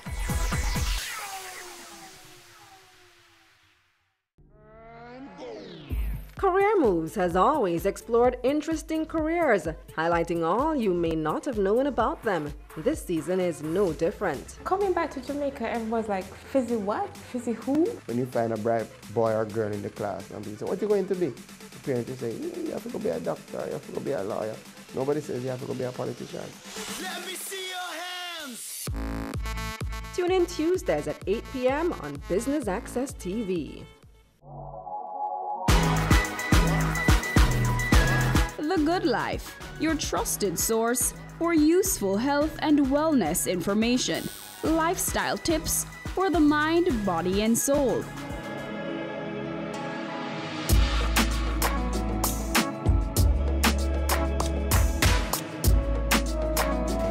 Tune in Tuesdays at 8:30 p.m. on Business Access TV.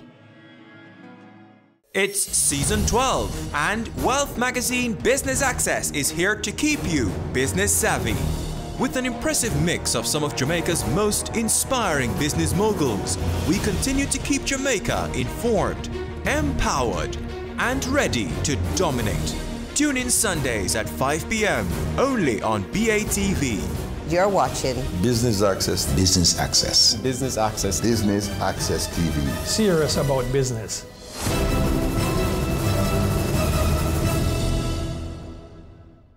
As the end of the year draws nigh and the celebrations begin, let us add some magic to the festivities with our BATV Christmas mix. Why settle for blah when you can have fa la la la la? 60 advertising spots, 10 cross spots. This $1.6 million package is all yours for only $45,000. Don't wait. Contact our sales team today and take advantage of this incredible offer. Our gift to you, BATV Christmas Mix. Offer valid until December 31, 2018. We're taking you beyond our shores, across the region and around the world. Every week, BATV gives you in-depth reporting on the major stories that gripped headlines in the Caribbean and on the international scene. Join us Sundays for This Week Abroad. Business Access TV, serious about business at home and abroad.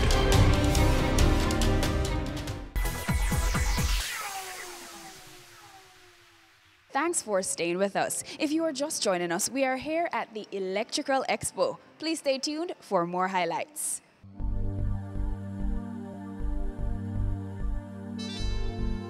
Speak to us about feedback on the ground. What are you hearing from people? Well, what I'm hearing from persons on the ground, it is very, very overwhelming. We're happy about it.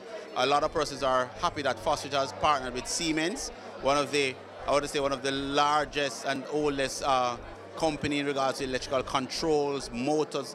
They're a long staple for anybody who's been the old school engineers know what Siemens is. And it's a German-based company that we've brought here. And in our partnership, we are able to literally bring the first world, the newest technology here to Jamaica. And through our partnership, we are also able to build out, help persons to build out on any industrial, commercialized project that they would want to need. But these are the part of the projects that you don't see. You see a large building going up, a large hotel going up, a large manufacturing going up. They are the back-end stuff, but it keeps everything going. And through their partnership, a lot of persons are very happy. You have some legacy Siemens stuff that's out there. We are also now able to help persons who've had Siemens long time ago and want to upgrade. Because you know that what's happening in industries, every industry, one of the buzzwords is energy efficiency. And in efficiency, it means that your old equipment needs to now become new and efficient. And Siemens has a retrofit for their older legacy products. And so we're able now to help persons who've had these projects working for years and are able to now get themselves current through those savings. The partnership with Nexans, the second largest cable manufacturer in the world, is mean that what we're bringing is high quality cable to Jamaica at Jamaican prices. And we're able to have not just the fact that we can provide it, but we have such large stocks that we can provide any size project that you want to do. As I said, the cabling is the thing that you never see. It's buried underground or it's overhead. You know, forget about it. But it is really what moves us. All our power that comes from a utility comes through cabling, just to show you how important it is. And we do from residential cables up to what we're talking about today, the higher cables, the SVA cables, XLP cables. Now those may sound like French words for your acronyms, but those cables are very important. Cables that can operate in salt type conditions. So if you're doing, say you're doing a hotel or a guest house, 4 or 5 hotels on the north coast, and you're doing work on towards the sea and you have your building set up there, you have special cables that can operate in that kind of climate. Jamaica is is a large country, but it's a very small island. And in such, as you go out a couple of miles, you're already at the coast. So you are affected by salt content in your air. So the zero halogen cable is one of the things that we're talking a lot about. One of the issues that in a lot of times that there are fires, most times before the persons get burnt to death, let's talk about it from that side. They are affected by the fumes. The fumes first is what kills.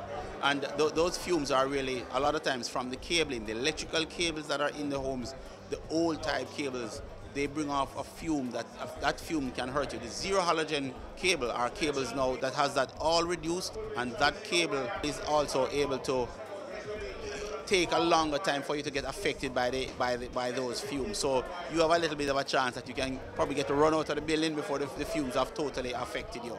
And so, as I said, Nexans is a French company. So Fostage went to Europe. We went to Europe, and we got 2 of the biggest powerhouses in Europe to partner with. We've also partnered with GE through Current and Philips. We're doing a lot of LED lighting. So all of the current LED lighting that you're seeing, you know, you see our utilities are changing out the street lights. You know, after we did Sabina Park and lit Sabina Park, Fostage as a company said, hey, guess what? If we can bring this value to Jamaica, even as a simple sporting event, we are saying that let's bring it everywhere. Let's bring it to your homes. Let's bring it to your offices, your factories.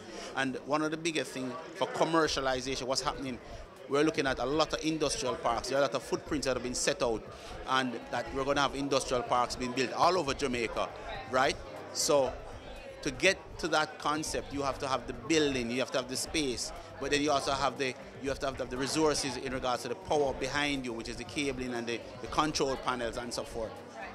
So that's basically where we are. We have a wonderful expo today. We have a lot of persons here, and they're very odd. Siemens just launched their new motor control soft start system. It is, if anybody who's out there who has not come down yet, it is really what they need to come and see. It is just phenomenon. I mean, I've seen a couple of the big powerhouse players come in, and they went into the seminar, and they're very, very happy and surprised of the capacity. You know, everything is just at a fingertip. You can get, alerts through your phones. Smartphones is not just for just surfing the social media. It is also a work tool. And you can literally be anywhere in the world, and you know exactly what's happening in your factory or your industry. And protection and efficiency, one of the things that affected us in our industrialization in Jamaica had to do with, we took a lot of time to modernize the older factories, and so a lot of them died. What we're talking about now is bringing that kind of modernization, because in most instances we know that our high utility bills is what is one of the factor that pulls down our capacity to be able to produce and challenge everybody else in the region. So we have to be very smart. And to be smart, you have to start saving. And you already have the footprint. You need the pumps, you need the motors, you need all of this industrial equipment. But you also need to know to do it smartly. And it says it's better to work smarter, not harder. And that's what Foster is doing, bringing the smart technology so your equipment is not working harder, but is working smarter. It's also with the efficiency, it also now reduces your downtime. And another thing that we lose a lot in our productions are downtime. No manufacturing in Jamaica now can afford a 1 hour downtime. 1 hour downtime, you have staff that's sitting there doing nothing. You have production capacity that you can't make up, because if you are to make 100,000 metric tons of something for the day, and you've lost half of the day, you physically can't make that 100,000 metric tons again. So those are some things that, after a day has gone, you can't get it back. Well, it's the same thing.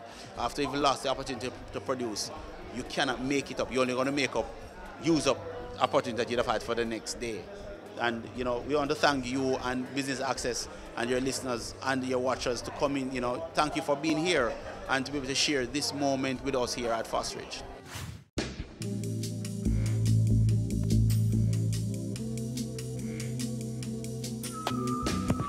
What most persons know in Jamaica are breakers and panels. And if you're in the industry, we have I think some samples of some of the Siemens products that we stock. Now, we have a wide range of breakers that we literally keep in our stock. We have molded case circuit breakers, and these ranges from as low as 15 amps up to 1,000 amps. Now, these are what you're using in your various power line panels, your disconnect switches for your generators, and these are available in various wattages and various amperage and voltage based on the capacity. Different lug connections. There are different types that are available. We have the Siemens lines of these are their transformers, and we do the full range. We stock anywhere from 5 to 40 kVA transformers in various voltage scenarios, 415, 440 volt.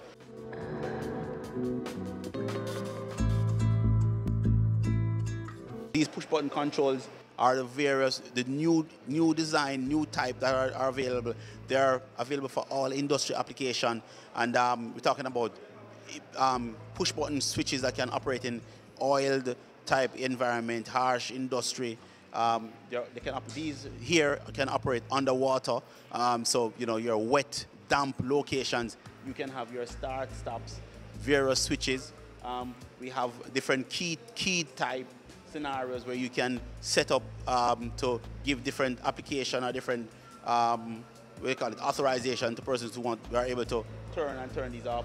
Push button switches in all various push starts. This is one of the things that is big for Siemens. And for industries, you want hard, robust switches. The worst thing is to have your product, your plant go down because a switch to start the product is now down because it can't manage the rugged environment. The versatility for Siemens is that we have switches and push buttons and control switches for any application that you have available.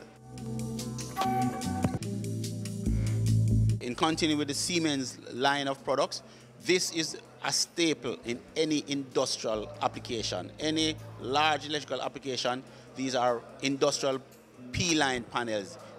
I think affectionately most persons just call all of these panels power line panels. And we have available in stock at Fostage from P1, which is power line 1, down to a power line 5. You know, these panels are able to operate even outdoor in outdoor applications, so you can have your large electrical cables come through into these panels.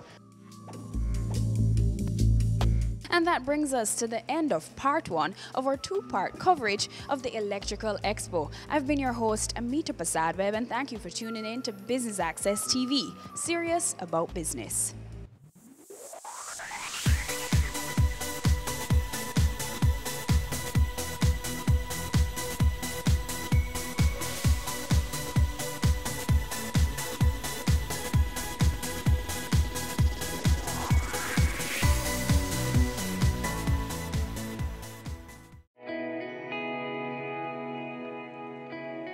Every day you wake up, you have another opportunity to make this little island better, safer, a place where we all can be proud to call home. It's time we all recognize that every little thing we do has an impact on the Jamaica we live in now and the country we're leaving for our children. So promise me this, promise yourself this: no more will we tolerate criminals, even if it's our relatives. Tell them they're doing something wrong. Tell them to stop. Tell them no more robbing our children of the Jamaica they deserve. Tell them no more crime.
I'm Alicia Brown, Director of Cockpit Country Adventure Tours.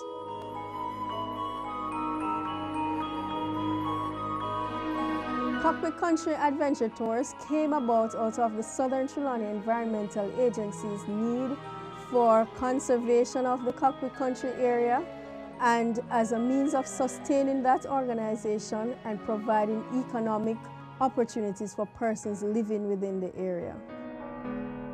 Southern Trelawney Environmental Agency started in 1996, but Cockpit Country Adventure Tour started in about 2011 as a serious income generating arm of Southern Trelawney Environmental Agency. We offer caving, hiking, picnicking, bird watching, and general rural adventures in and around Cockpit Country. So we cater to locals, so your clubs and societies and your local church groups, we cater for that. We cater for our educational tours, for schools doing CSEC and CAPE exams, the school-based assessment programs for those, and also overseas guests. And those include both long-stay visitors as well as day passengers on cruise ships and so on.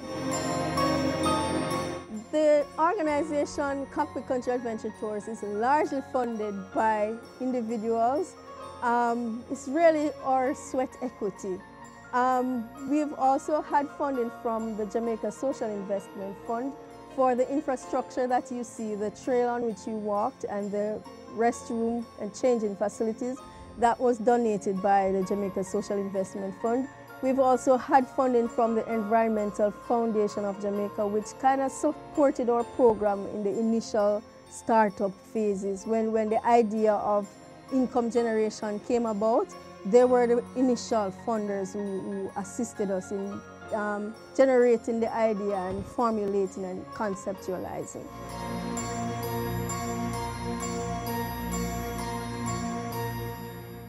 The money initially went into establishing the groundwork, doing the feasibility, getting the community mobilized, getting individuals in the mindset of a business, changing the whole orientation of the organization. So there was never any real capital injection in the form of cash.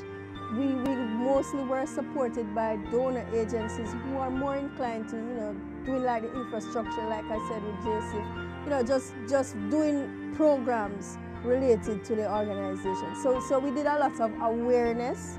We did a lot of awareness that was supported by the Environmental Foundation of Jamaica. Actually going around and getting this site was another project that was funded by EFJ. So we went all around Cockpit Country, we visited locations, and this one came out to be our most sought after. Having promoted it for a while, it became our most sought after attraction.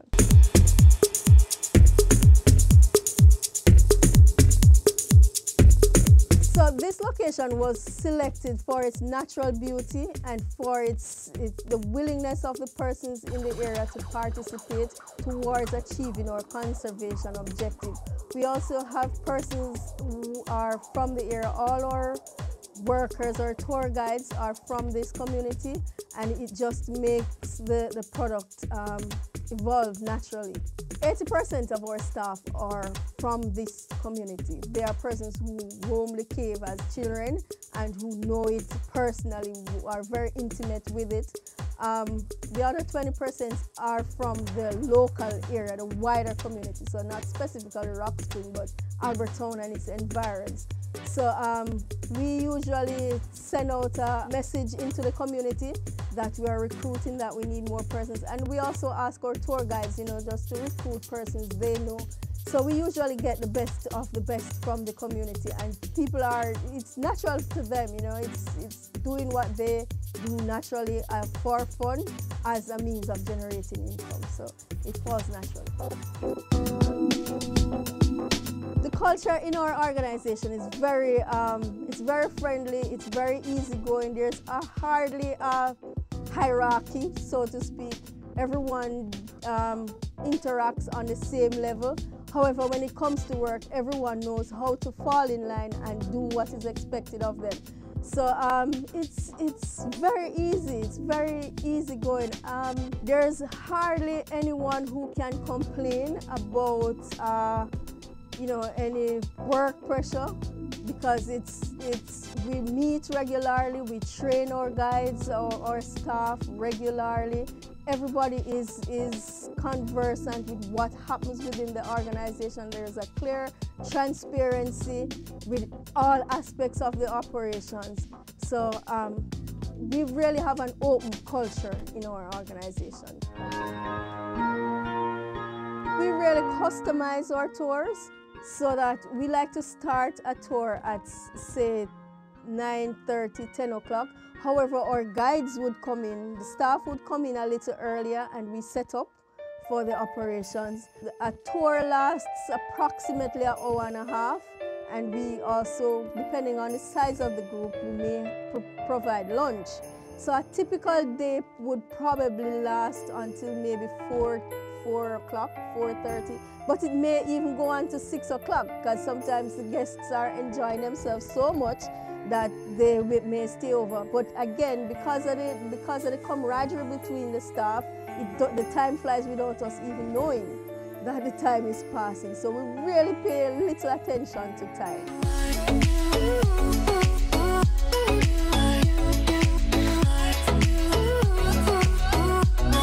Being an entrepreneur is an interesting thing. You don't really fit into the regular scheme of things when it comes to persons with 9 to 5. So you really don't have money to like them or like others who do their 9 to 5, and your activities are probably I don't want to say curtailed, but it's structured differently. So you may be called upon to do something outside of a time when, you know, a regular 9 to 5 person would be called. And also because our operation is virtual too, so we're always at work. As an entrepreneur, you're always at work, basically. We work from home sometimes, and you're always at work. It doesn't really affect family per se because you get more time. You know, you have more time for your family because of the nature of our business. And, you know, where we are, especially rural Jamaica, you know, to find a job that suits your qualification, you probably would have had to, you know, go outside of the area to find a suitable job. Now, being an entrepreneur here helps you to stay with your family, you know, and to maintain relationships on the local level. So, I mean, it has not affected me personally in any negative way.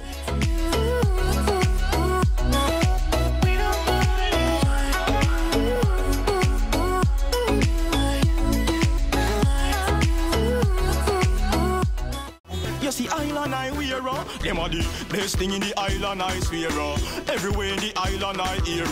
Everybody with a eye problem, them a talk about the place name island I wear. Them a say, island I wear. Them a say, island I wear.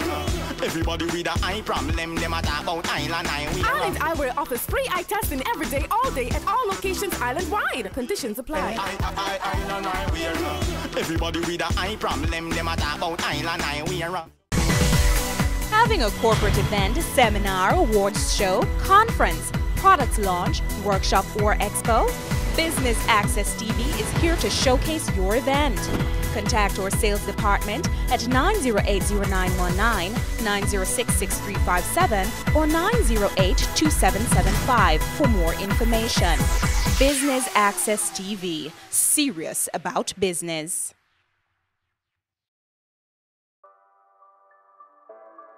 Sundays at 4:30 p.m. It's all about Home Sweet Home. Get your half-hour dose of the business of real estate, from laws and concepts to reality, building, buying, or renting. Or what about trends in decor or renovations? Home Sweet Home will keep you up to date. It's season 12, and Wealth Magazine Business Access is here to keep you business savvy. With an impressive mix of some of Jamaica's most inspiring business moguls, we continue to keep Jamaica informed, empowered, and ready to dominate. Tune in Sundays at 5 p.m. only on BATV. You're watching Business Access. Business Access. Business Access. Business Access TV. Serious about business.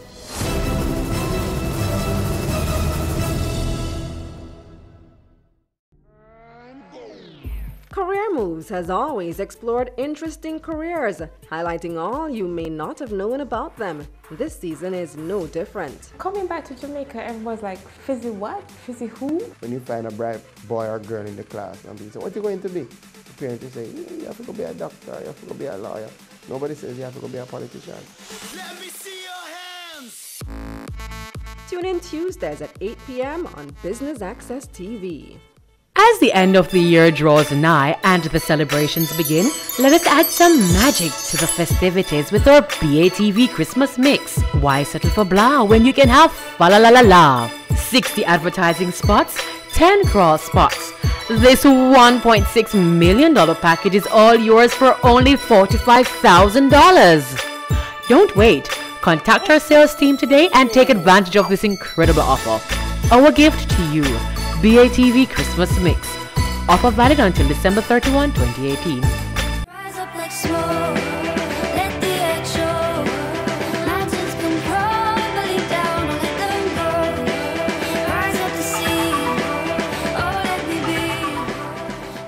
Cockpit Country Adventure Tours is unique because of the fun and adventure that one gets when exploring.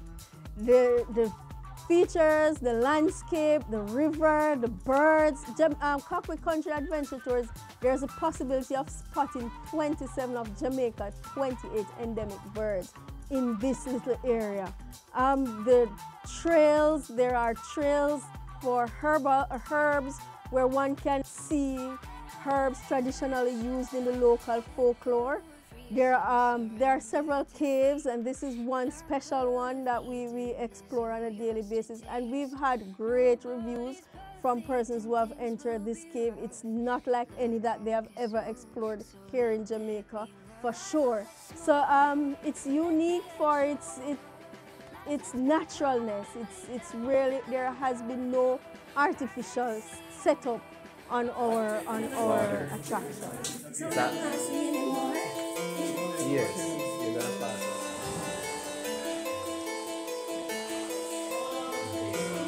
New ideas are generated in many ways. We usually have a sit down with our staff and our board, and ideas are generated from there.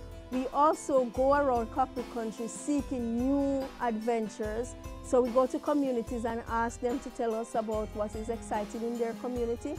And we go there and visit and you know, to get new attractions. Our customer base, we have traditionally operated from persons who call in to us. In recent times, we have learned of new strategies on how to reach out to our customers. So now we physically take up our cell phones and we call up where we know our target audience would be. So, for example, local small hotels on the North Coast. We've more recently established relationships with tour operators and you know, who actually does some of the groundwork for us. So that's basically how we get our customers. In terms of keeping our customers, we get a database of those who come in, and we sort of maintain some form of contact with them.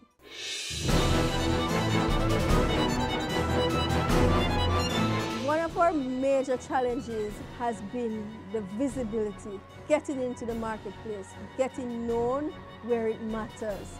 And to address that, we've established relationships with tour operators. We have established a Facebook and other social media pages on which we try to promote ourselves. And we do a lot of promotions otherwise just to get ourselves out there. One major failure that we've encountered is placing a lot of emphasis on one particular opportunity and not, you know, looking elsewhere, not fully understanding what is expected in the market and what is expected to achieve in our objectives. We've somewhat opened up to more ideas and to be more critical and more analytical in how we approach advice and how we approach, you know, opportunities.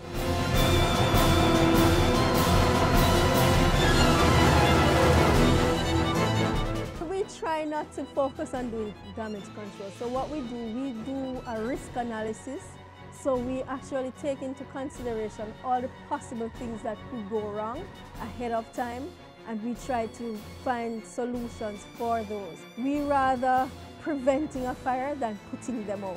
Not that things don't turn up, but we have a general sense of, possible things that could go wrong and a clear sense of how to deal with them ahead of time. And also because of the relationship with staff, everybody is always on target to, to take care of something quickly before it escalates. And we actually have an operations manual that covers all of these things.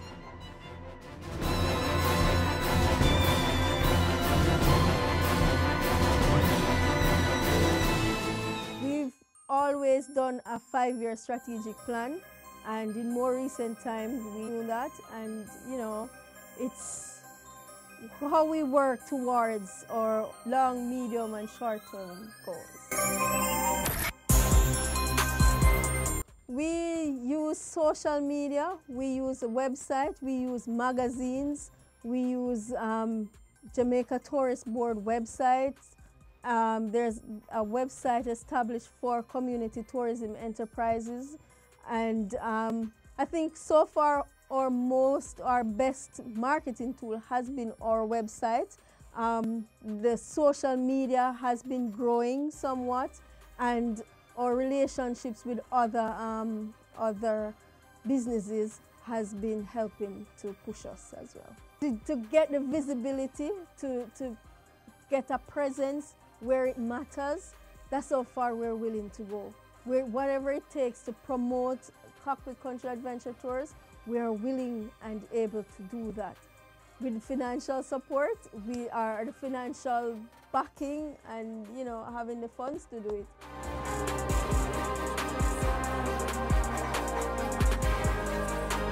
I think it takes a lot of stick-to-itiveness, just being consistent and persistent in whatever you're doing. I think that's the bottom line. Sometimes you may feel like you're on the wrong course, and you may feel like there's greater possibilities elsewhere, but I think really being consistent and sticking to what your objectives are is the main and probably the only way of achieving. So setting your goals and staying the course is it, basically. Success for me is really, in this kind of business, is really being able to cover, to pay your bills and having a bottom line that reflects your efforts, For me, it's getting the community involvement, getting the economic development for which the organization is mandated or on which it was established. Achieving community development, economic development, conservation of the area, and generating enough funds for persons in the area and for the organization. If we cover all those 4 things, then we definitely are successful.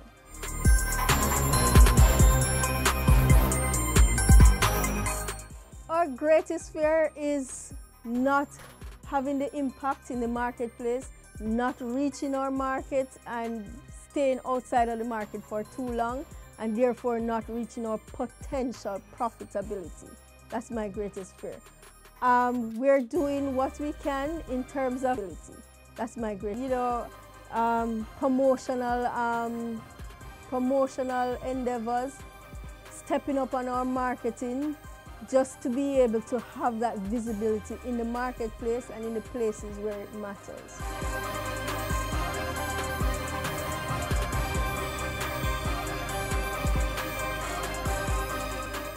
Ready for cable for as little as $100? Ready for no monthly cable bill? Ready for 10 TV channels absolutely free? Then pick up our Ready TV box at authorized stores for $4,500. Hook it up to your TV set, then top it up with Ready Credit for 1, 7, or 30 days. Buy now and get $1,000 free Ready Credit and start watching your favorite shows. Pick it up, hook it up, top it up. Ready TV. Prepaid cable TV when you're ready. Now serving Kingston and St. Catherine. Limited time offer while stocks last. Conditions apply.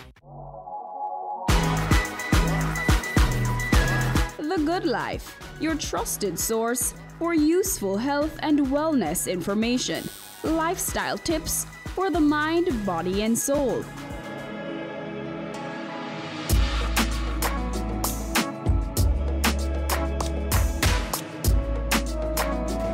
Tune in Tuesdays at 8:30 p.m. on Business Access TV.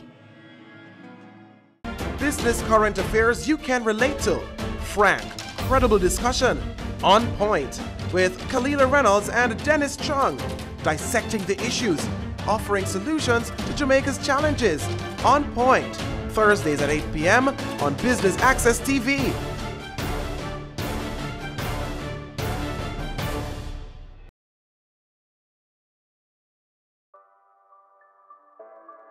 Sundays at 4:30 p.m. It's all about Home Sweet Home.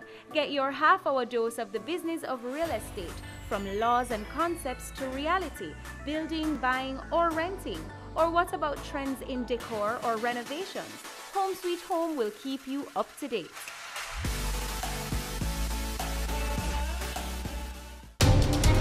We're taking you beyond our shores, across the region and around the world.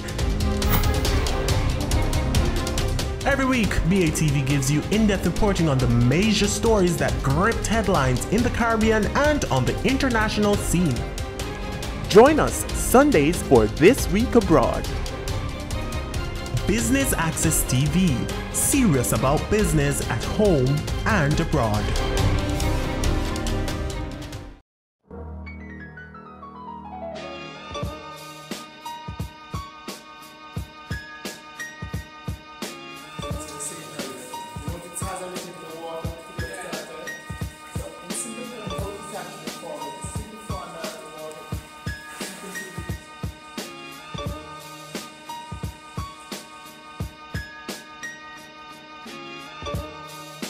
I'm motivated by the development of Southern Trelawney. I'm from this area, and the possibility of seeing Albertown area, Rock Spring being a major tourist destination motivates me daily. To see people coming here like they would to other attractions on the North Coast is my motivation. One of my greatest inspirations is seeing a satisfied guest who comes out and is so stunned by what he has experienced that he would say something like, there's no word to describe what just happened. Another inspiration is students, persons who come as students who return with students. So when they become teachers, they themselves come back with students because they were so inspired by what they experienced. That too is another inspiration. My favorite aspect of being an entrepreneur is the freedom to enjoy this natural beauty on any given day in any setting. It's the opportunity to, decide what happens with my time, decide what happens in terms of an outcome.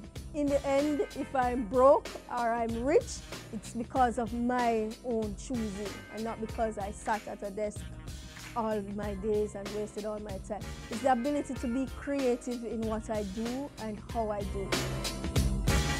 I would attribute my success mostly to my ability to stay the course, to remain consistent, to persist. My most satisfying moment in business is really getting paid. Having done all the work and coming to the point where at the end of the month I can say I actually get a salary rather than a stipend, a little support during, throughout. So getting to the stage where I get a paycheck with my name on it has been my most satisfying experience. My hobbies, what I like to do when I'm out of work is play Scrabble. I also enjoy playing Chinese checkers and other outdoor activities. So hiking is one of them, although it's part of work. I love bird watching, so I also do that from wherever I am. I'm happy every day. I probably say what makes me sad. I'm always happy. There's nothing to define what makes me happy. Just being alive, just being able to see nature, just being able to see the birds flying. Cockpit Country Adventure Tours would like to expand, to add new attractions to our repertoire, to have more guests coming in. You know, we really want to get to the place where we are seeing at least 100 guests coming in on a monthly basis. And that's really, really, really moderate, a really moderate figure. But if we get there, we'll be rolling in happiness. So what you left, stand up with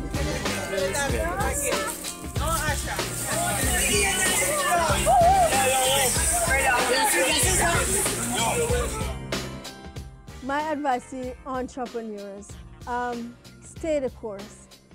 Be creative, be independent of mind, be persistent and consistent in whatever you're doing. Know that there will be times when you become frustrated, when the way seems clouded and the path seems very unclear, very unsure. You may even be told that you're wasting your time, but this is when you need mostly to be focused, to remember all the reasons for which you had started out, and just stay, just look ahead, just look beyond what you are being told to what exactly you want. Because when you focus on your outcome, you will achieve it. And if you believe it, you will do it.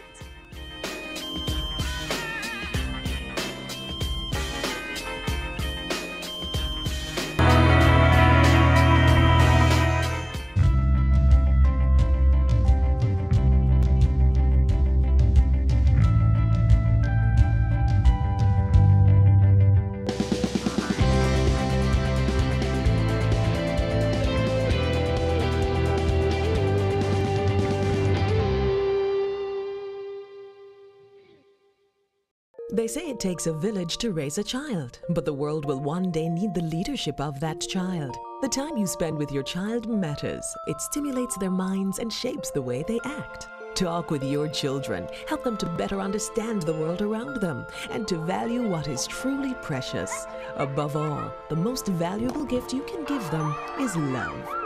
Play, talk, teach, love. Take the time. It makes all the difference. A message from the Parenting Helpline and Ad Council Jamaica. Violence against women is a violation of human rights. Its impact ranges from immediate to long-term physical, mental, and sexual consequences, sometimes resulting in death. It negatively impacts women's general well-being and can prevent us from fully participating in society. Be a better human being. No more violence against women. No more.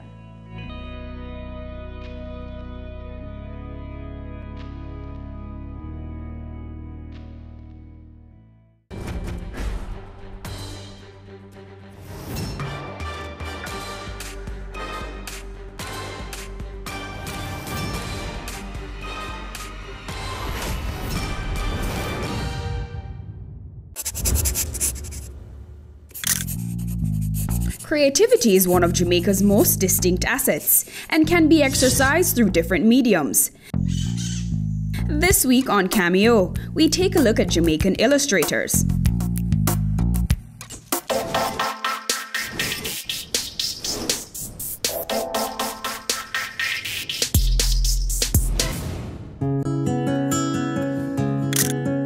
Rachel Moss's work ranges from children's book illustrations, to acrylic on canvas.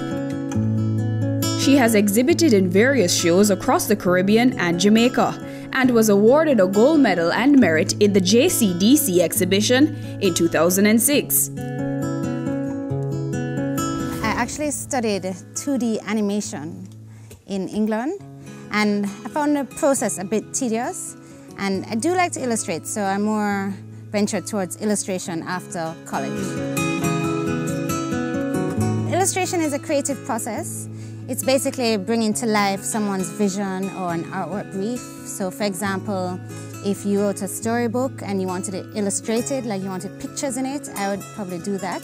Or if you wanted a logo or a poster or anything visual that is either digital or on actual paper. That's basically what illustration is.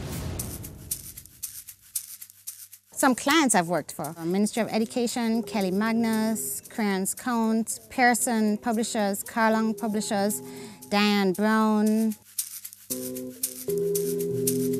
Yeah, there's different types of illustration. I would say there's a more graphic design based illustration. So for example, logo design.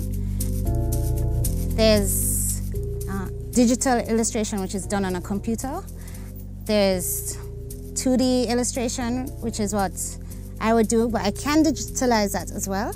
And I specialize in children's books, so I more focus on that area. And my process is basically drawing it by hand and then using the computer to edit it, so it's digitalized. So an author will write a story, and they can either have a vision in their head what they want. So sometimes they will send me the manuscript and they'll have an artwork description beside each page or each paragraph. So for example, the little girl jumps in the pond, and she'll write that down, and I will see that and then sketch it for her and send them the sketch, and they'll either approve it or want to tweak it. And then when it's approved, I'll start to color it. And then I send them either digital, usually it's digital because in this day and age everything is digital. And then I also do book layout, so sometimes I'll lay out the book for them and then we send it to print. And it can also be that they have the manuscript and they don't have no idea what they want, and I will come up with the images to suit what they have written.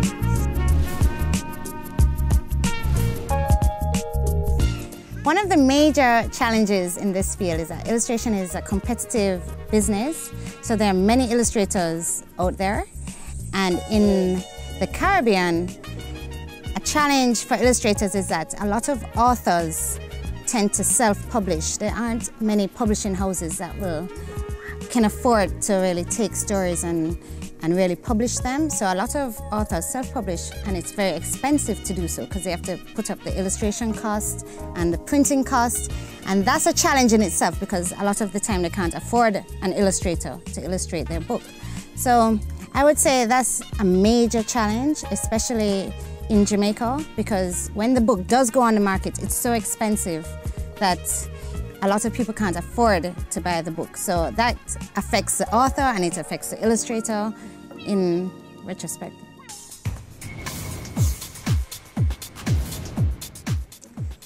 Another challenge is that, the local market is very saturated with books that are from overseas publishers, and those publishers print off their books in excess. So they just send these books down to Caribbean countries and they sell them off very cheaply. And so for a little girl or a boy to go into a store, they want to buy the cheapest book that they can afford. And so they will pick up that book instead of a locally done book.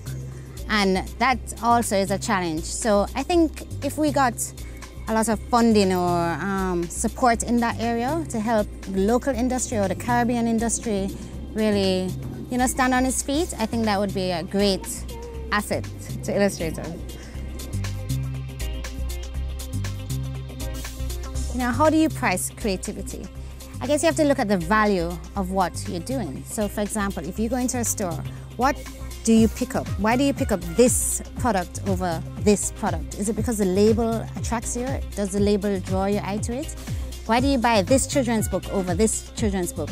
have you even read the story, or is it the illustrations that are jumping out of you?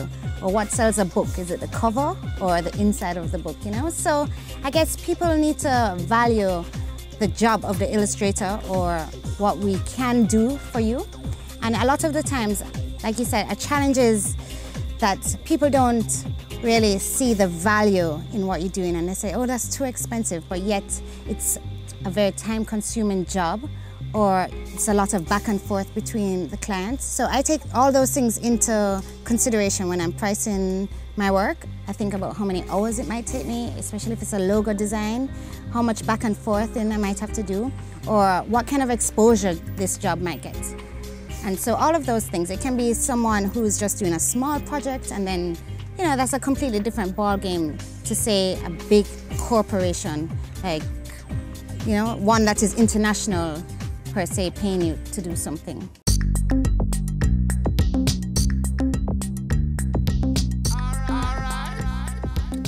I think awareness, and also if the industry is standardized, like I mentioned, illustrators dropping their price a lot. I think if they can charge a more industry rate. So I guess, for example, we can look at what illustrators abroad are charging and kind of adjust it, because obviously our economy is a little different.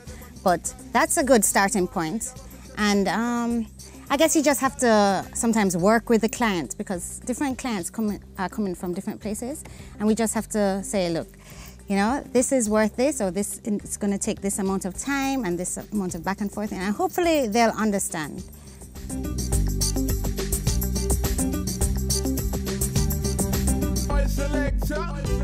When someone has an idea in their head, and what an illustrator can do is bring that idea to life. And I think that's a creative process in itself.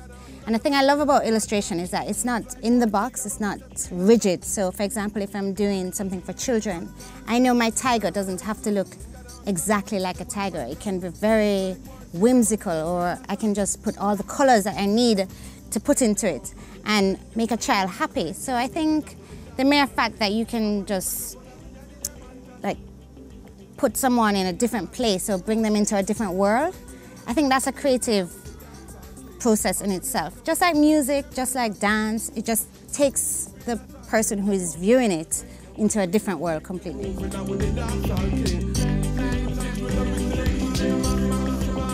My future plan, I think, is to get an agent. I think that might help with this field, especially overseas. I plan to try and broaden my horizons.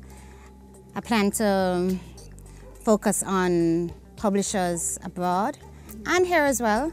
But I think this job also requires a lot of promotion. You have to promote yourself, you have to be on social media, you have to just get your work out there.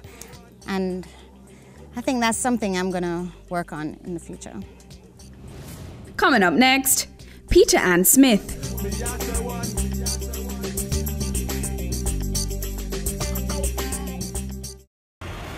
This is Weekend Business Report. Economic windfall, unsecured loans, alleged corruption, follows the closure. If they made this investment, brokers strive to increase revenues. He sought some answers. Financial meltdown. Here are the week's final numbers. Here's Garth, News Roundup. Camille, it's back to you. That's Weekend Business Report with me, Keneal Gale, Saturdays and Sundays.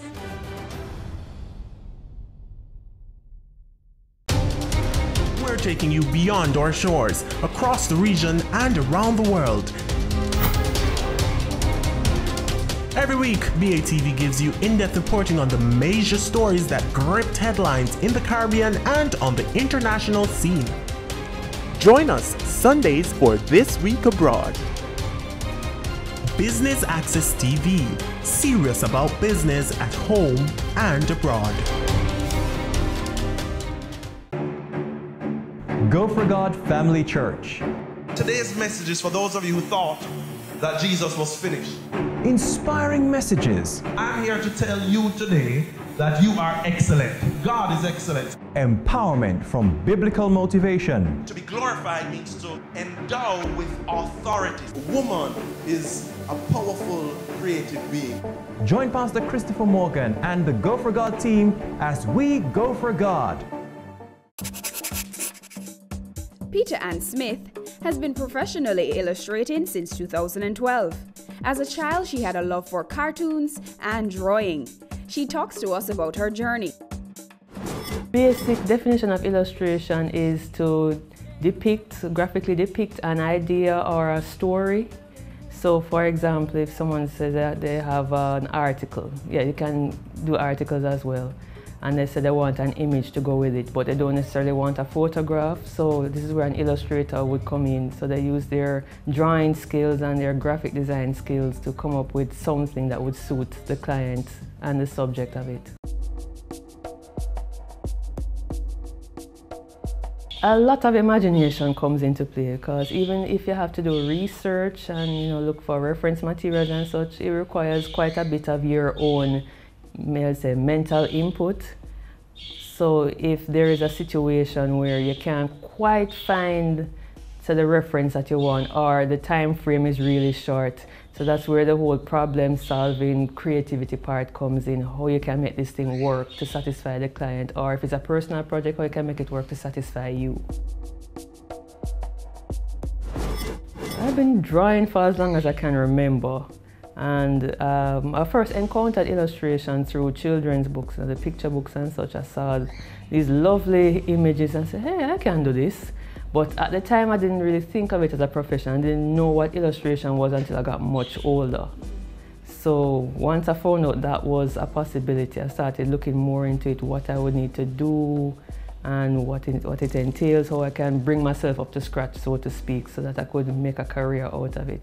It's a process. I'm not going to lie, I'm not quite quote-unquote there yet, but I'm enjoying the process of getting there. A lot of learning is involved.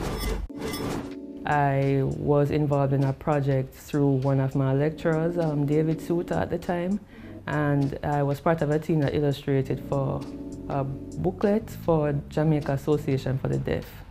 The whole purpose of that book was to help parents of newly diagnosed deaf children, the different resources that are available to them to help them cope with the fact that they now have a deaf child, how they can communicate with the child, how they can ensure that the child can be a fully functioning member of society, in terms of school, church, etc.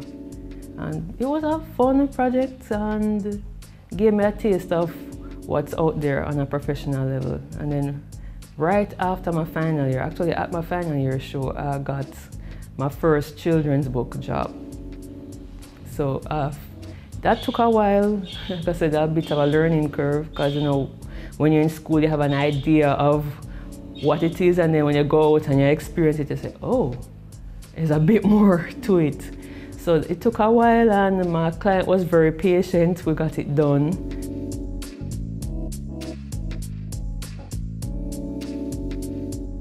Getting into the industry, especially if you're fresh out of school and such, getting clients, because when you're new, most people, well, hardly anybody will know you. So how I've gotten most of my work is through referrals, through connections, people I've networked with or worked with before. So that can be a challenge, but to get around it, you just have to force yourself out there, put yourself out there more, promote yourself more, get out talking more to people, showcasing your work on a digital portfolio, or if you have a physical portfolio, you can find ways to display it, maybe some shows or such. Another issue that not just illustrators, a lot of people within the creative field have encountered is that, yes, they might find clients, but oftentimes those clients don't respect that they're running a business. So they might want work, but they either don't want to pay, or they want to pay very little. And if they want to pay very little, they take their own sweet time to pay. So it's having people in the public respecting the creative field as a viable business. The same way if you would go to the supermarket and you want stuff, you can just take it off the shelf and tell the proprietor, say, I don't have all the money right now, but I just take in this and I might pay you later, or you can hold off for a couple of months, The The main way you can monetize is through selling your services. Like for me, I'm an illustrator, so if people want images drawn for them, painted for them and such for either their children's book or an article or even merchandise, I can do that. Another way that you can monetize your creativity is you could sell yourself as a teacher. So you have websites online now that make it a little easier for you, like Skillshare, and I think Udemy.com is one, where you develop your course. Now that will take time. You develop your course, you put it online, and over time you can still be working on something and people will still be learning from your course because it's pre-recorded, it's out there. So that could be another income source for you for as long as you have the course up. And you have the option of going in, maybe modifying a few things. So say for example, people signed up early on. They would be, what you call it, they're grandfathered into the system. So if you keep on upgrading, maybe adding different aspects to the course, those people who are already there, they'd benefit. Of course, new people coming in, they'd pay the price, the new price, and you'd still be able to earn money from that. Well, first things first, if you're entering into the creative industry, in particular, you have to conduct yourself as a business person. You cannot treat it as a hobby. If you treat it as a hobby, then it will pay you like a hobby, and people will disrespect you as a hobbyist. Because as I mentioned before, you have clients out there, they want you to deliver a ton of work, quality work, and they don't want to pay you, or they might want to pay you very little. So if you conduct yourself professionally, you know your worth, you know your value, you know what you bring to the table, then you can be firm in that you're not taking any foolishness from them. You put it politely, of course. You said, all right, these are my terms.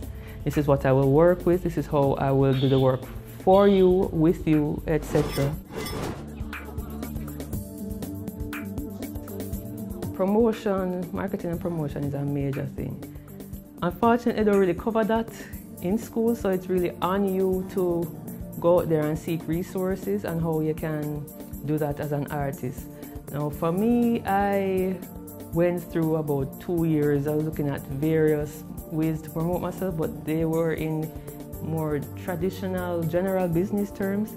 And just by chance, I came across an artist who was selling such a course marketed towards illustrators. So yeah, I jumped on that pretty quickly because I figured if I sacrifice a little bit of money and time to learn this now, it will save me from wasting more time and maybe losing out on more earning possibilities later on if I keep trying to figure this thing out on my own. Coming up next.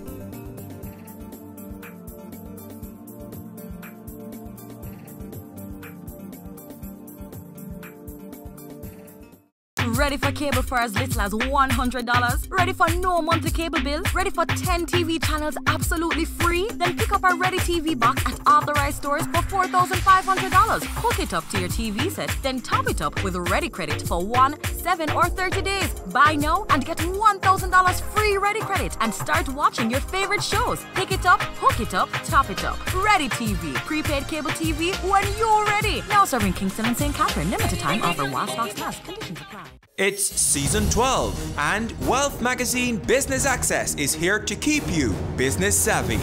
With an impressive mix of some of Jamaica's most inspiring business moguls, we continue to keep Jamaica informed, empowered, and ready to dominate. Tune in Sundays at 5 p.m. only on BATV. You're watching Business Access. Business Access. Business Access. Business Access TV. Serious about business.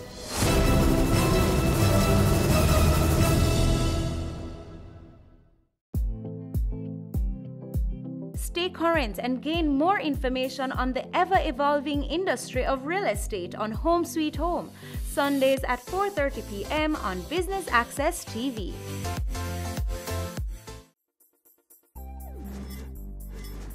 Mike Robinson is director at Nucleus Creative Limited, a creative consultancy based in Jamaica with clients all over the globe. We do a lot of things, mainly branding and what you call corporate media, which is which covers social media, it covers radio and TV production, speech writing. A big part of it is the first part, just understanding what you're illustrating, understanding what it is that either the book wants from you or the client wants from you, or both. I think that's key to it, because at the end of the day, that's really what you're trying to get. And then having absorbed that information with the research, find out as much as I can about whatever it is, and look for references, things that might inform what needs to be part of the drawing, and then draw. Start with sketches, rough ideas, words. I mean, the initial stages of something like that could look like a lot of rubbish, really, on a piece of paper. And an idea could come from a thumbnail sketch, or an idea could come from a couple words that were scribbled on the side of the page.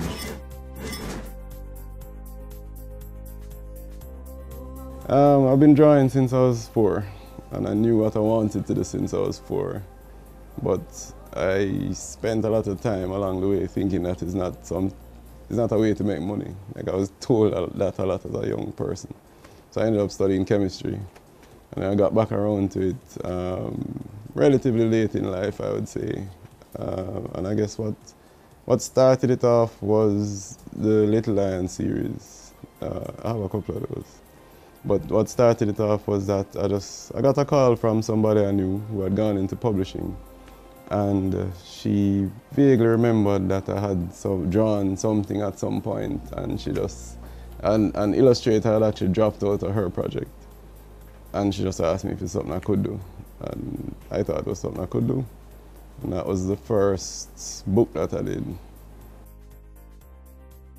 You have different styles of illustration, right? You have illustrators who will draw exactly what they see, which there's a certain discipline to that. There's a certain art to actually being able to put back out something that is close to what you're seeing, because most people tend to interpret what they're seeing and put something else down. Like, a stick man don't look like a man, but we think he's a man, and there are people who will draw that when asked to draw a man.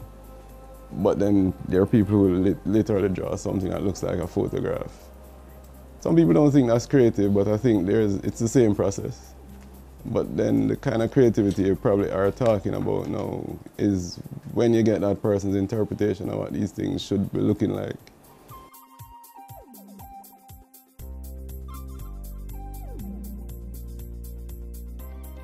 I think there's a split between the people who actually produce the work and the people who need to make it sell. And there are a lot of things. It sounds simple enough, but it boils down to a lot of things. It boils down to the quality of the output, because if you do something that the client doesn't think is good, you need to do something else. Whether or not that is better is questionable, but at the end of the day, it's a client who may or may not be qualified to sign off on that work, who's telling you what you should be drawing, and that's what goes out at the end of the day. From a business standpoint, I think that a lot of illustrators are not business people, and I think that's a challenge. As an industry, I think that's a challenge, because it means that you're not getting an industry that's growing. You're getting a lot of individuals doing things, and this sort of overall growth that could be happening isn't. That's what I think from a business standpoint. But there's also, I guess, the fact that we don't manufacture certain things. So an illustrator could draw something, but for it to become a book, the price of it is so great that it is not going to be competitive on a shelf. I think if there was a way for the people who do these things, like the people who create illustrations, the people who publish them, people who distribute them, I think if there was a way to bring these people together, I don't know if that means a conference, I don't know if that means an organization, but I think that if there are more partnerships, instead of everybody just trying to make the most money they can out of the arrangement, I think we'd be able to overcome a lot of these challenges.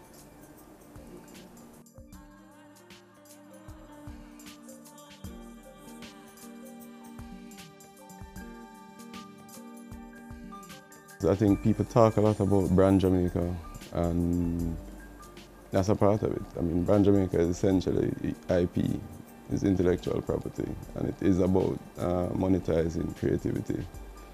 But you can do it in different ways, and especially nowadays with what's happening online and with digital stuff. It has to do with understanding what your asset is as a creative, and it starts there. And once you understand that and you have enough knowledge of the sort of avenues that you need to go through to protect this stuff, I think that forms the basis of how you're going to monetize it. After that is up to you, really. So if you, say, have a movie and you understand how you're going to protect that, you understand what part of that is yours and how you protect it. Once it's protected, you can pretty much go out there and come up with your own ideas about how you're going to make the money from it. Movies, nowadays, there's Netflix. Netflix is actually paying, and more people are actually paying to produce content. Not just in movies, but in other areas, because content is sort of coming to the fore now in different forms. So I would say it's about visibility and about creativity.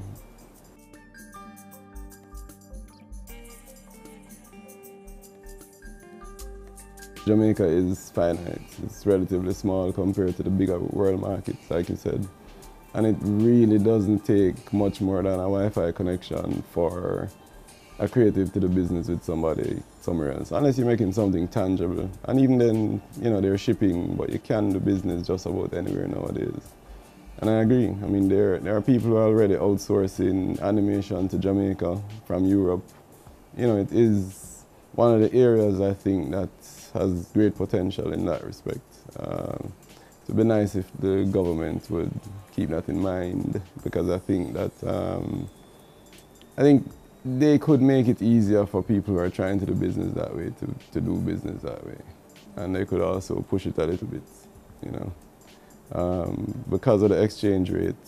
What we charge, even what we charge as what we think are good rates, are more than reasonable for somebody from the States. I'm not familiar with the European prices, but I mean, our prices are probably about between 40 and 60% of what somebody else is charging to do the same stuff in the States.